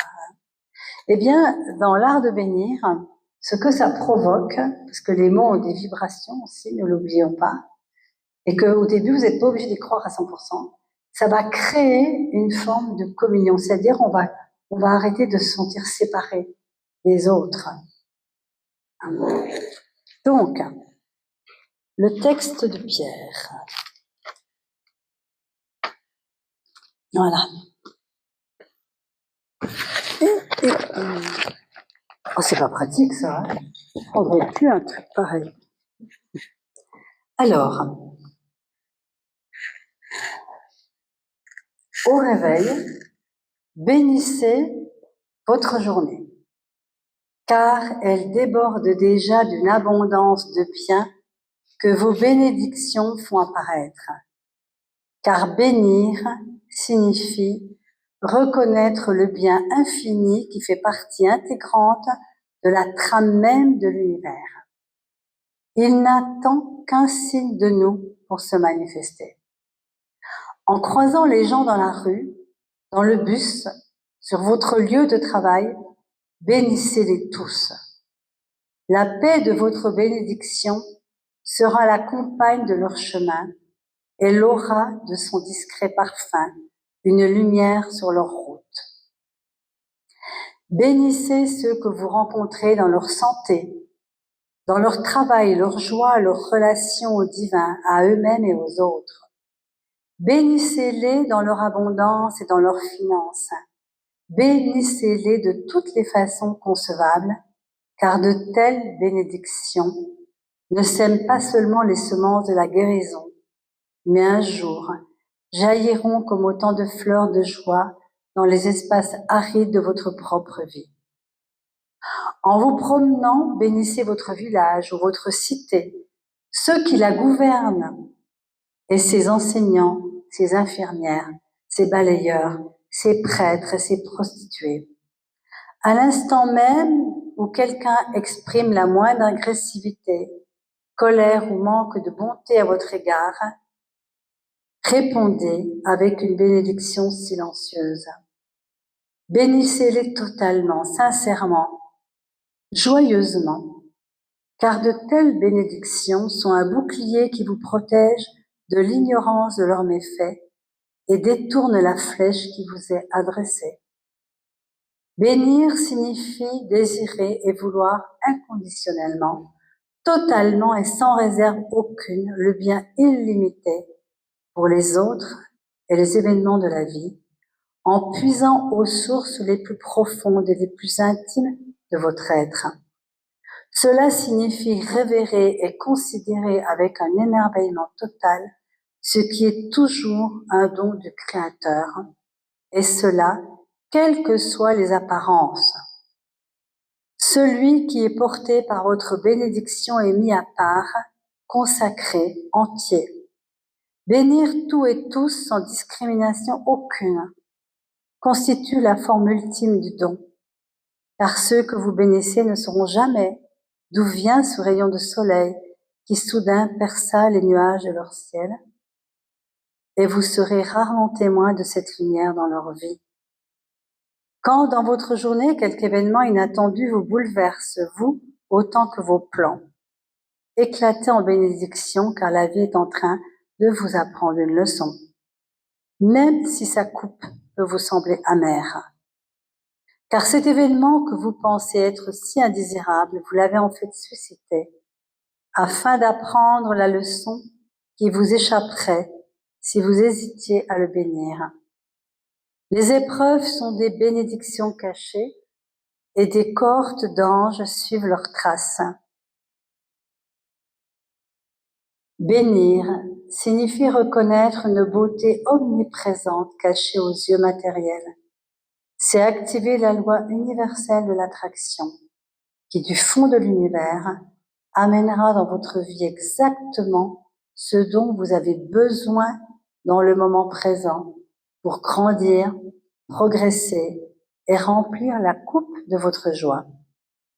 Quand vous passez devant une prison, bénissez ses habitants dans leur innocence et leur liberté, leur bonté, la pureté de leur essence et leur pardon inconditionnel. Car on ne peut qu'être prisonnier de l'image qu'on a de soi-même. Et un homme libre peut marcher sans chaîne dans la cour d'une prison, tout comme les citoyens d'un pays libre peuvent être prisonniers quand la peur se tapit dans leurs pensées. Quand vous passez devant un hôpital, bénissez ces patients dans la plénitude de leur santé, car même dans leur souffrance et leur maladie, cette plénitude attend simplement d'être découverte. Et quand vous voyez une personne en pleurs ou apparemment brisée par la vie, bénissez-la dans sa vitalité et sa joie, car l'essence ne présente que l'inverse de la splendeur et de la perfection ultime que seul l'œil intérieur peut percevoir. Il est impossible de bénir et de juger en même temps. Ça, c'est un super antidote. Vraiment. Alors, maintenez en vous ce désir de bénir comme une incessante résonance intérieure et comme une perpétuelle prière silencieuse. Car ainsi, vous serez de ceux qui procurent la paix et un jour vous découvrirez partout la face même de Dieu. Et par-dessus tout, n'oubliez pas de bénir cette personne merveilleuse, totalement belle dans sa vraie nature et si digne d'amour que vous êtes.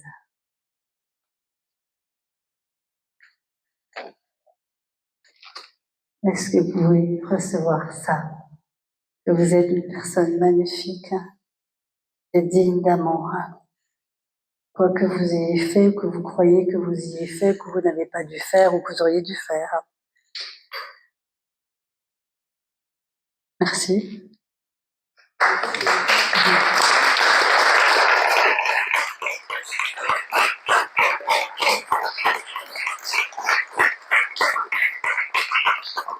Alors, on a encore un petit peu de temps. Moi, j'aimerais bien vous entendre. Vous n'avez pas envie? On est entre amis ici, hein. Ben ouais, oui. J'ai essayé de m'exprimer correctement. Il a été, merci.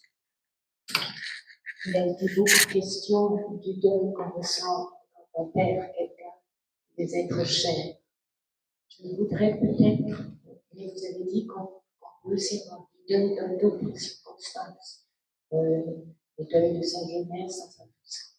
Je voudrais peut-être parler, parce que je connais beaucoup, surtout des femmes, seules, et qui en quelque sorte pensent qu'elles n'ont pas pu vivre leur vie parce qu'elles n'ont pas eu de compagnon. Et je peux comprendre que c'est un peu mon cas, mais bon, c'est quelque chose avec laquelle je me suis battue longtemps. Mais je vois que c'est très courant. C'est-à-dire, c'est comme si, puisque je n'ai pas eu ça, ça peut être un compagnon, comme ça peut être autre chose. Des problèmes affectifs et qu'on n'a pas pu vivre complètement parce qu'on n'a pas eu cette autre moitié ou qu'on n'a pas été aimé, enfin, suffisamment qu'on n'a pas pu aimer. Et je voudrais peut-être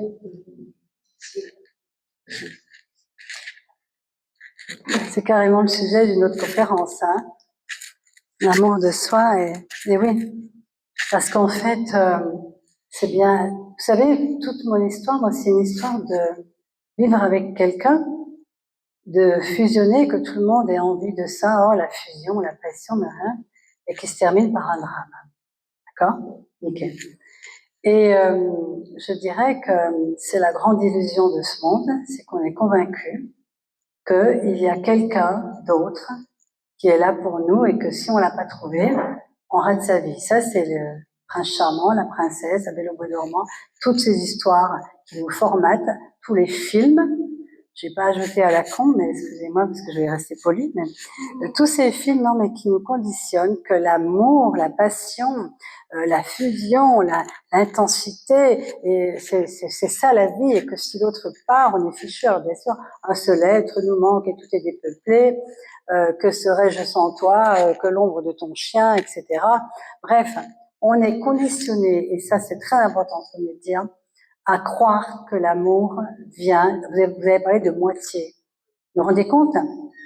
L'autre serait notre moitié.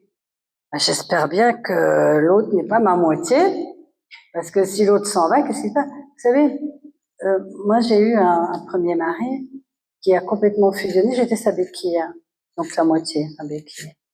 Le jour où je décide que je peux plus continuer de vivre dans cet étouffement-là, il s'écroule. Il n'est plus rien, il n'existe pas. Les gens vont dire, oh, c'est merveilleux. J'ai même entendu quelqu'un qui m'a dit, c'est pas pour moi qu'un homme se serait suicidé. Sous-entendu, qu'est-ce qui t'a pu t'aimer? Moi, quand j'ai entendu ça, je dis, comment est-ce qu'on peut dire ça?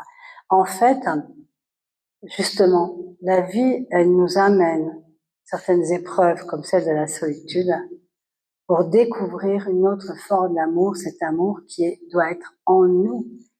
Alors, c'est facile de le dire, on va dire. Mais ça commence par se donner. Bien sûr, vous allez me dire, oui, mais si on n'a jamais reçu d'amour quand on était petit, etc. C'est évident qu'il y a plein d'histoires difficiles et tout. Je vais vous dire, l'idée, c'est de vraiment se dire, ok, j'ai vécu ça, ça, ça. J'ai manqué d'amour, ma mère a été horrible, il s'est passé ceci. Ok, aujourd'hui, comment est-ce que je peux utiliser ça pour faire de ma vie quelque chose de beau, quelque chose de grand, de lumineux et d'aimant? La première chose, c'est de se rééduquer soi-même, parce que c'est de la rééducation. C'est comme si on avait été amputé de quelque chose qu'on ne sait plus marcher. C'est d'apprendre à se donner de l'amour à soi. Vous savez, je l'ai fait faire à plusieurs de mes stagiaires. Il y en a qui... Non. Ça marche. Anne-Marie. Ça marche. Non, mais c'est important de le dire, parce que pas que moi qui le dise. Voilà. Parce que quelque part, quand vous vous enlacez, vous attendez que quelqu'un vous enlace, mais que si vous le faites vous-même, à un moment donné, c'est comme si votre corps, il sentait qu'il y a quelqu'un qui l'aime. C'est comme si, bien sûr, c'est vous qui le faites, mais vous allez le faire et le refaire.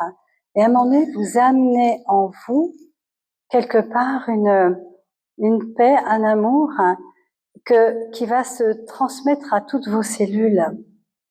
En fait, toutes ces femmes, il faut qu'elles viennent à ma retraite de femmes. Non, mais c'est pas, franchement, qui c'est qui a vécu la retraite? Mais toi, tu ne conseillerais pas ça? S'il y a vraiment un endroit, justement, où les femmes, parce qu'il y en a plein, justement, comme tu dis, c'est vrai, eh bien, pendant 7 jours, on apprend vraiment à redécouvrir que nous sommes des êtres aimables et d'amour, même si on n'a pas un compagnon dans sa vie. Puis il y en a qui ont des compagnons, puis c'est la galère, entre parenthèses. C'est une chance d'être... Non mais attendez, c'est une chance par moment la solitude, parce que c'est un moment où on peut enfin se retrouver sans qu'on ait quelqu'un derrière nous. Et donc, être dans cette attente de quelqu'un d'autre, c'est passer à côté de cet amour. Vous savez, se réveiller le matin, et de voir qu'on a envie rien de dire merci. Dire merci à la vie. Dire merci au soleil qui est là. Peut-être qu'un jour, il y aura plus de soleil. Dire merci à l'aide. Peu à peu, quand tu dis merci, qu'est-ce qui se passe? Merci, c'est le plus grand des mantras. Dire merci pour tout, ça ouvre le cœur. Parce que la problématique, c'est qu'on attend que quelqu'un nous aime pour qu'on puisse enfin ouvrir notre cœur. Quand 2 amoureux se rencontrent, puis qu'il y a tout d'un coup une espèce d'extase, on se dit, oh, c'est l'autre qui m'a donné l'amour, c'est l'autre. Mais en fait, l'autre, il était juste un interrupteur. D'accord, c'est pas romantique. Bon. Mais en attendant, oui, grâce à l'autre, grâce à la rencontre, il est vrai, on a pu tout d'un coup s'abandonner et ouvrir notre cœur. Vous savez, on a 7 centres énergétiques qu'on appelle les chakras.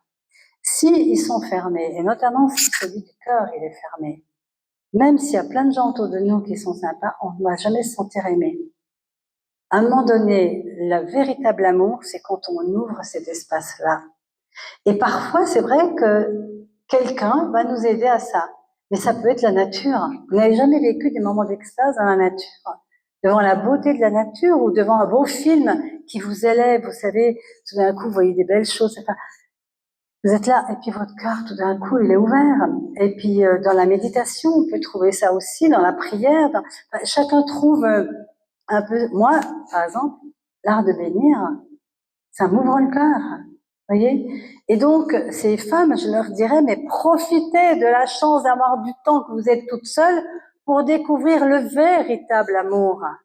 Pas l'amour, donne-moi ça, et puis cet amour qui, et puis on l'engueule, et puis t'as pas fait ci, t'as pas fait ça, t'as vu, tu m'as pas regardé, tu m'as pas, oh là là, c'est ça qu'on appelle l'amour, cet amour qui juge, qui critique et tout, vous voyez. Donc c'est une chance, la solitude est une chance pour retrouver le véritable sens de l'amour et de le vivre totalement pleinement, qui est quelqu'un ou pas. Alors évidemment, si vous vivez l'amour totalement, puis qu'en plus quelqu'un arrive qui est dans la même mouvance que vous, c'est merveilleux. C'est la cerise sur le gâteau. Mais t'es pas obligé d'avoir la cerise, tu peux avoir juste le gâteau. Non, mais ça répond un peu ou pas? Mais c'est bien, mais c'est bien. Mais moi, ça me touche, ces histoires de toutes ces femmes. En fait, ça fait des années que j'anime des retraites de femmes où je vois toutes ces femmes qui attendent ou qui sont là puis qui pensent qu'elles sont comme ça, puis tout d'un coup, tu les vois qui fleurissent. Et ouais. Mais c'est ça. Eh ben oui, non, mais ça, voilà. Mais il y a aussi des hommes comme ça. Hein. Enfin, il n'y a pas beaucoup d'hommes, il y en a déjà pas mal. Je dois d'ailleurs remercier et honorer les hommes qui sont là, parce que je trouve toujours que c'est magnifique. Il y a une époque, il n'y avait jamais d'hommes à mes conférences. Et puis peu à peu, il y a des hommes qui viennent et c'est tellement magnifique de se retrouver avec des hommes qui s'ouvrent, quoi. Enfin, voilà. Enfin, nous, les femmes, on aime bien. Voilà. Donc, merci, messieurs, d'être là. Voilà. Mais c'était vraiment une bonne question, oui. Et d'ailleurs, le jour, si jamais elles sont tous sur leur lit de mort, elles vont se dire, oh, mais j'ai rien foutu de ma vie, tu vois. Donc, elles se dépêchent, là. C'est maintenant qu'elles sont vivantes, faut leur dire, hein. Ben non, mais c'est vrai, en plus. En fait, on peut pas passer sa vie à se lamenter puis à se dire qu'on est victime, parce que c'est une certaine façon de se mettre en victime, finalement. J'ai pas de chance, j'ai pas rencontré ma moitié. Oh, ce truc, la moitié, moi, ça, c'est ce que ça fait remonter. Voilà. Mais voilà, est-ce qu'on est des victimes ou est-ce qu'on est des créateurs inconscients de notre réalité? Parce que bien souvent aussi, on rejoue des scénarios. C'est pour ça que c'est intéressant de travailler sur les mémoires. Il y a tout un processus aussi qu'on peut mettre en place pour libérer des espèces d'ancrage, d'interdiction des fois de vivre l'amour, la joie, etc. Hein. Il y a des loyautés aussi, loyauté familiale. Enfin, bon, bref, ça fait des grands sujets, tout ça, mais voilà. Ben, merci aussi. Alors, allez. Oui. Tu as parlé de bénir. C'est le texte sur l'art de bénir. Le premier truc, l'art de bénir, c'était un peu mon Dieu. Oui, c'est ça. Hein. Oui. Ben oui. Et voilà, j'ai passé je connaissais ce texte et je connaissais Adhérent, mais chaque fois, ça me fait un truc comme ça. Et en fait, j'ai fait par exercice, mais l'expérience de me contacter, c'était aux personnes présentées. Et ce qui m'a touchée, ça m'a vachement touchée. Et ce qui m'a touchée beaucoup, c'était que c'était pas un. Comme je me dis, c'est je te bénis, avec Dieu de ma grandeur, je te bénis, je te bénis, je te bénis, ça m'insupporte. Ça m'a fait une connexion et ça m'a fait quelque chose qui s'est ouvert en fait au fur et à mesure que je fais les faits justice. Après, on parlait des hôpitaux. Ça fait tout à fait autre chose l'expérience et un de ces trucs, l'impression que mon cœur s'ouvrait, oui, quelque chose qui s'est ouvert et c'était très émouvant. Ça m'a ému. Mais tu sais, c'est aller au-delà des idées qu'on a, parce que Pierre, je le connais depuis très longtemps et je pouvais pas le faire, son truc-là. Il a fallu qu'il meure, c'est tout récent, pour que je réalise la puissance de ce texte, comme tu l'as dit, en le faisant. non pas de ma supériorité. Et d'ailleurs, ce que je même te dire, c'est que maintenant, je suis en train de bénir tout le monde. Mais à l'intérieur, mais sans le dire, mais aussi, quand je vais à Paris, souvent je prends le taxi, puis j'adore parler avec les chauffeurs de taxi, comment vous allez, pourquoi vous faites ce métier, enfin bon voilà. Puis on discute, et puis à la fin, je leur dis, écoutez, j'ai passé un bon moment avec vous, soyez bénis. Comme ça, puis elle dit, oh merci madame, soyez bénis vous aussi. En fait, les gens, ça les gêne pas du tout. Maintenant, je bénis tout le monde. Et il y en a peu qui n'aiment pas. Moi, si tu me dis que tu me bénis, moi, je suis ravie. Moi, je la prends, ta bénédiction. D'ailleurs, avant, dans les familles, même qui n'étaient pas religieuses, le père bénissait les enfants, on se bénissait, on bénissait le pain, on bénissait tout, tu vois. Je me dis, mais on s'est coupé du sacré, on s'est coupé de cette énergie magnifique qui a un don, en fait. C'est pas moi qui bénis. Je t'envoie la bénédiction de l'amour, de la vie, quoi. Nicole, je te bénis. Sois bénie. Non, mais vous pouvez le recevoir, ça? Soyez bénis. Et vous avez remarqué, c'est pas bon Dieu, c'est juste, c'est gentil. Parce que les gens, ils l'associent. Oui, au début. Au catholicisme. Oui, mais c'est le mental. Ça, c'est le mental. Ben voilà, et voilà. Ben moi, j'ai fait ça, hein. Aucune religion, mais moi, je peux bénir facilement. Eh ben voilà, ben c'est super. Ben mettons-nous à nous bénir mutuellement. Et puis si vous pouvez pas le dire, faites-le avec votre cœur. Moi, vous voyez, ça a changé quelque chose à Paris toujours, dans le métro où il y avait plein de SDF, des gens avec ça me fait des moments, ça me fait mal, quoi. Bon, et puis je peux pas donner comme ça à tout le monde tout l'argent toute la journée. Et je me suis dit, ben je vais les bénir. Et ça m'a fait même du bien à moi. Je sais pas s'ils ont reçu quoi que ce soit. Comme dit Pierre, vous le savez pas, quoi. Mais quelque part, j'ai eu quand même l'impression de donner quelque chose de précieux. Voilà. Mais je trouve, on ne sait pas si forcément, pas dire pas qu'elle m'a béni. Mais moi, ce que j'ai remarqué, quand je suis dans cette mouvance-là, d'être intérieurement en croisant des gens, en les regardant, pour bénir, et ben des fois, quand je croise après le regard, il y a un sourire qui s'échange. Ben oui, mais c'est de l'énergie. Voilà. Ben oui, mais le plus puissant, c'est l'énergie. Quand on travaille sur quelque chose, les choses les plus importantes qu'on fasse, c'est de modifier l'énergie. On shift l'énergie, comme on dit. Et tous les moyens sont bons pour faire bouger une énergie. C'est ça que je pense. Avant, ça m'a fait sourire. Vous avez dit, Macron. Parce que moi aussi, quand je vois le numéro, mais enfin, il n'y a pas, c'est pas le seul. Mais moi, j'ai pris conscience que ces pensées-là, dans le fond, ça ne lui rend pas service. Non, puis à personne, pas à nous non plus. À nous non plus. Mais oui, c'est pour ça que... Ben oui, mais... Ça fait bouger, quoi. Pierre, il disait, on bénit le côté le plus élevé de la personne qu'elle ne connaît peut-être même pas elle-même. Tu vois? Voilà. Et je voudrais, pour revenir avec le deuil, quand vous avez quelqu'un que vous aimez qui part, bon, que vous pleurez, tout ça, mais pensez à un moment donné à le bénir aussi. Je te bénis pour tous ces moments qu'on a vécus ensemble, que je prends conscience vraiment combien c'était important. Je peux vous dire que l'être, il reçoit ça. Quel que soit ce qui soit passé, même des choses horribles, parce que il n'y a pas que des choses faciles dans les deuils, je te bénis. Le jour où j'ai pu le faire pour mon premier mari, parce que c'est quand même pas le plus facile pour moi, c'est comme si à un moment donné, je te bénis, parce que de toute façon, ton geste, j'ai pas à le juger, moi. Il y a quelque chose et ça m'a guéri, moi, dans mon cœur. Je sais pas si lui, il a reçu quelque chose de là où il est, mais moi, ça m'a guéri. Parce que quand vous avez de la rancœur, vous savez, je vous avais peut-être déjà participé à des cercles de pardon, je sais pas, le pardon inversé. Hein. Le cercle de pardon, c'est pas pardonner. Hein. Au début, j'ai cru. C'est encore un truc de bourgeoisie. J'avais été invitée par Olivier Clerc parce que Pierre lui avait parlé de mon livre. Il a dit, tu devrais inviter Minagol. Donc, je suis allée à des grandes journées là, du pardon.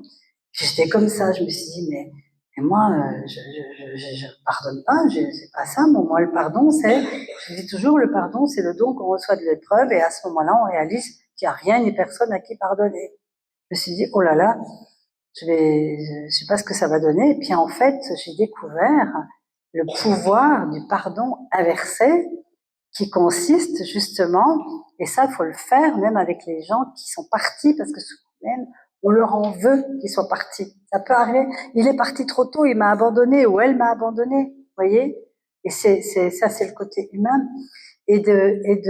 Donc, dans les cercles de pardon, ce qu'on fait, c'est que c'est du transpersonnel, hein, donc on ne sait pas à qui on s'adresse vraiment, quoi. On passe d'une personne à une autre, et on dit, je te demande pardon. Et ce je te demande pardon, ça concerne aussi la personne qui vous a fait les pires trucs. Vous dites, quoi, c'est quoi cette histoire? Je vais demander pardon à quelqu'un qui m'a fait du mal. Non, ça veut dire, je te demande pardon d'utiliser ce qui s'est passé entre nous, ce que tu m'as fait, pour justifier que je ne suis pas heureux et heureuse aujourd'hui. Vous avez vu la puissance de cette phrase? La même chose par rapport à quelqu'un qui est parti, que vous pleurez encore depuis 20 ans. Faites ça. Je te demande pardon. Ça veut dire, je te demande pardon d'utiliser ta mort pour justifier que je ne peux pas être heureuse aujourd'hui, heureux aujourd'hui. Sous-entendu, c'est à cause de ta mort que je ne peux pas être heureux. Alors que non. Peut-être tu es mort, mais je peux quand même faire quelque chose de ma vie de beau, en mémoire de toi. C'est très beau ce processus. Je vous invite si vous voulez venir dans la Drôme le dimanche, je fais journée du pardon. Et l'après-midi, il y a un grand cercle de pardon aussi. Mais il y en a certainement ici, en Suisse ou ailleurs. Voilà. Ça fait beaucoup de choses. Hein. J'ai envie de vous donner plein de trucs parce que c'est ce qui a marché pour moi aussi. Donc, franchement, la vie est belle. Nous sommes beaux. Vous êtes beaux. D'accord avec ça? Il y en a qui sont pas d'accord? Ils vont pas oser le dire, hein? Bon, ben écoutez, si vous n'avez plus rien à dire, je suis sûre que vous auriez des milliers de choses intéressantes à partager. Mais que la timidité, dont je vous pardonne, de ne pas le faire. On va peut-être s'arrêter là, donc je vais pas rajouter des choses, voilà, rajouter. On va partager une petite collation ensemble, parce que, enfin, je sais pas si vous avez, moi j'ai soif en tout cas. Voilà. Et puis peut-être que c'est là le moment. S'il y a des personnes qui veulent mon livre ou que je le dédicace ou autre. Sinon aussi, j'ai oublié de vous dire quelque chose. J'ai participé à un film qui s'appelle Et je choisis de vivre. Alors ça, c'était drôle aussi, vous voyez, parce que c'était quasiment le titre de mon manuscrit, qui s'est passé dans la Drôme alors que je n'habitais pas dans la Drôme. Enfin, il y a des synchronicités trop étonnantes. Et c'est une maman qui a perdu son enfant et qui s'en est pas remis. Elle est allée voir un de ses amis d'enfance qui se trouve être Nance Thomaset, le réalisateur de Nu et culotté, pour ceux qui connaîtraient. Elle lui a dit, écoute, je ne m'en sors pas et je pense qu'il y a une chose qui pourrait m'aider, c'est de rencontrer des parents qui, eux, s'en sont sortis. Il lui a dit, ben ok, on va prendre 10 jours, mais on va faire ça uniquement dehors. Et ils ont décidé de faire un parcours initiatique, on va dire, dans la Drôme. Alors, là, pour la petite histoire, ils sont partis de là où j'habite maintenant, alors que ce n'était pas du tout prévu que j'allais habiter dans la Drôme. Hein, enfin. Et ils sont partis en plein automne comme maintenant, et avec un âne, et ils s'arrêtaient, et il y avait une maman qui était là, qui racontait, ou un couple, ou une famille, de personne en personne. Et en fait, moi, j'étais pas du tout prévue dans le film, mais quand j'ai entendu parler du film, qu'ils arrivaient, ils trouvaient pas de producteur, personne ne voulait se lancer dans un sujet aussi tabou. Il y a un jeune de la Drôme qui s'est proposé, mais qui n'avait pas l'argent. Et quelqu'un m'a dit, Mina, est-ce que tu pourrais faire quelque chose? Regarde cette histoire. Je dis, je les ai appelés. Je leur ai dit, écoutez, qu'est-ce que je peux faire pour vous? Et on me dit, venez faire une conférence avec nous. Enfin bon, voilà. Donc j'ai fait 1 ou 2 conférences avec eux. Je leur ai donné mon livre, enfin, pour être une contribution. Puis ça a tellement bien passé que, comme ils ont eu plus d'argent, ils m'ont intégré dans le film aussi. Alors là, c'était pas en automne, c'était plus tard.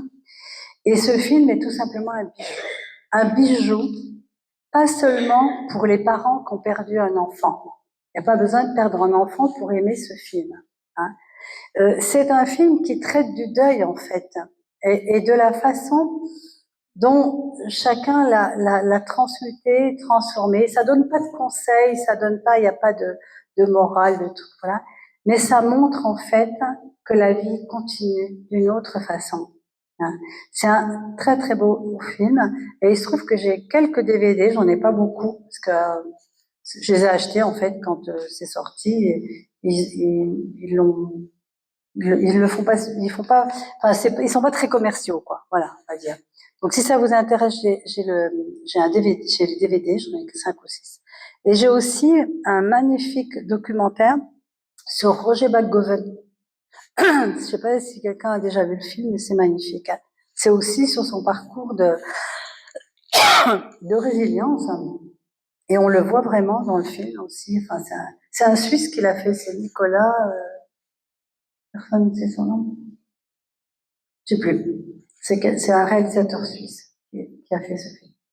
Voilà tout ce que je voulais vous dire. Donc, ayez une belle vie, soyez heureux, bénissez-vous vous-même, bénissez ceux qui vous font du mal, bénissez ceux qui sont partis, et je suis sûre qu'ils doivent se réjouir, et il doit y avoir du monde.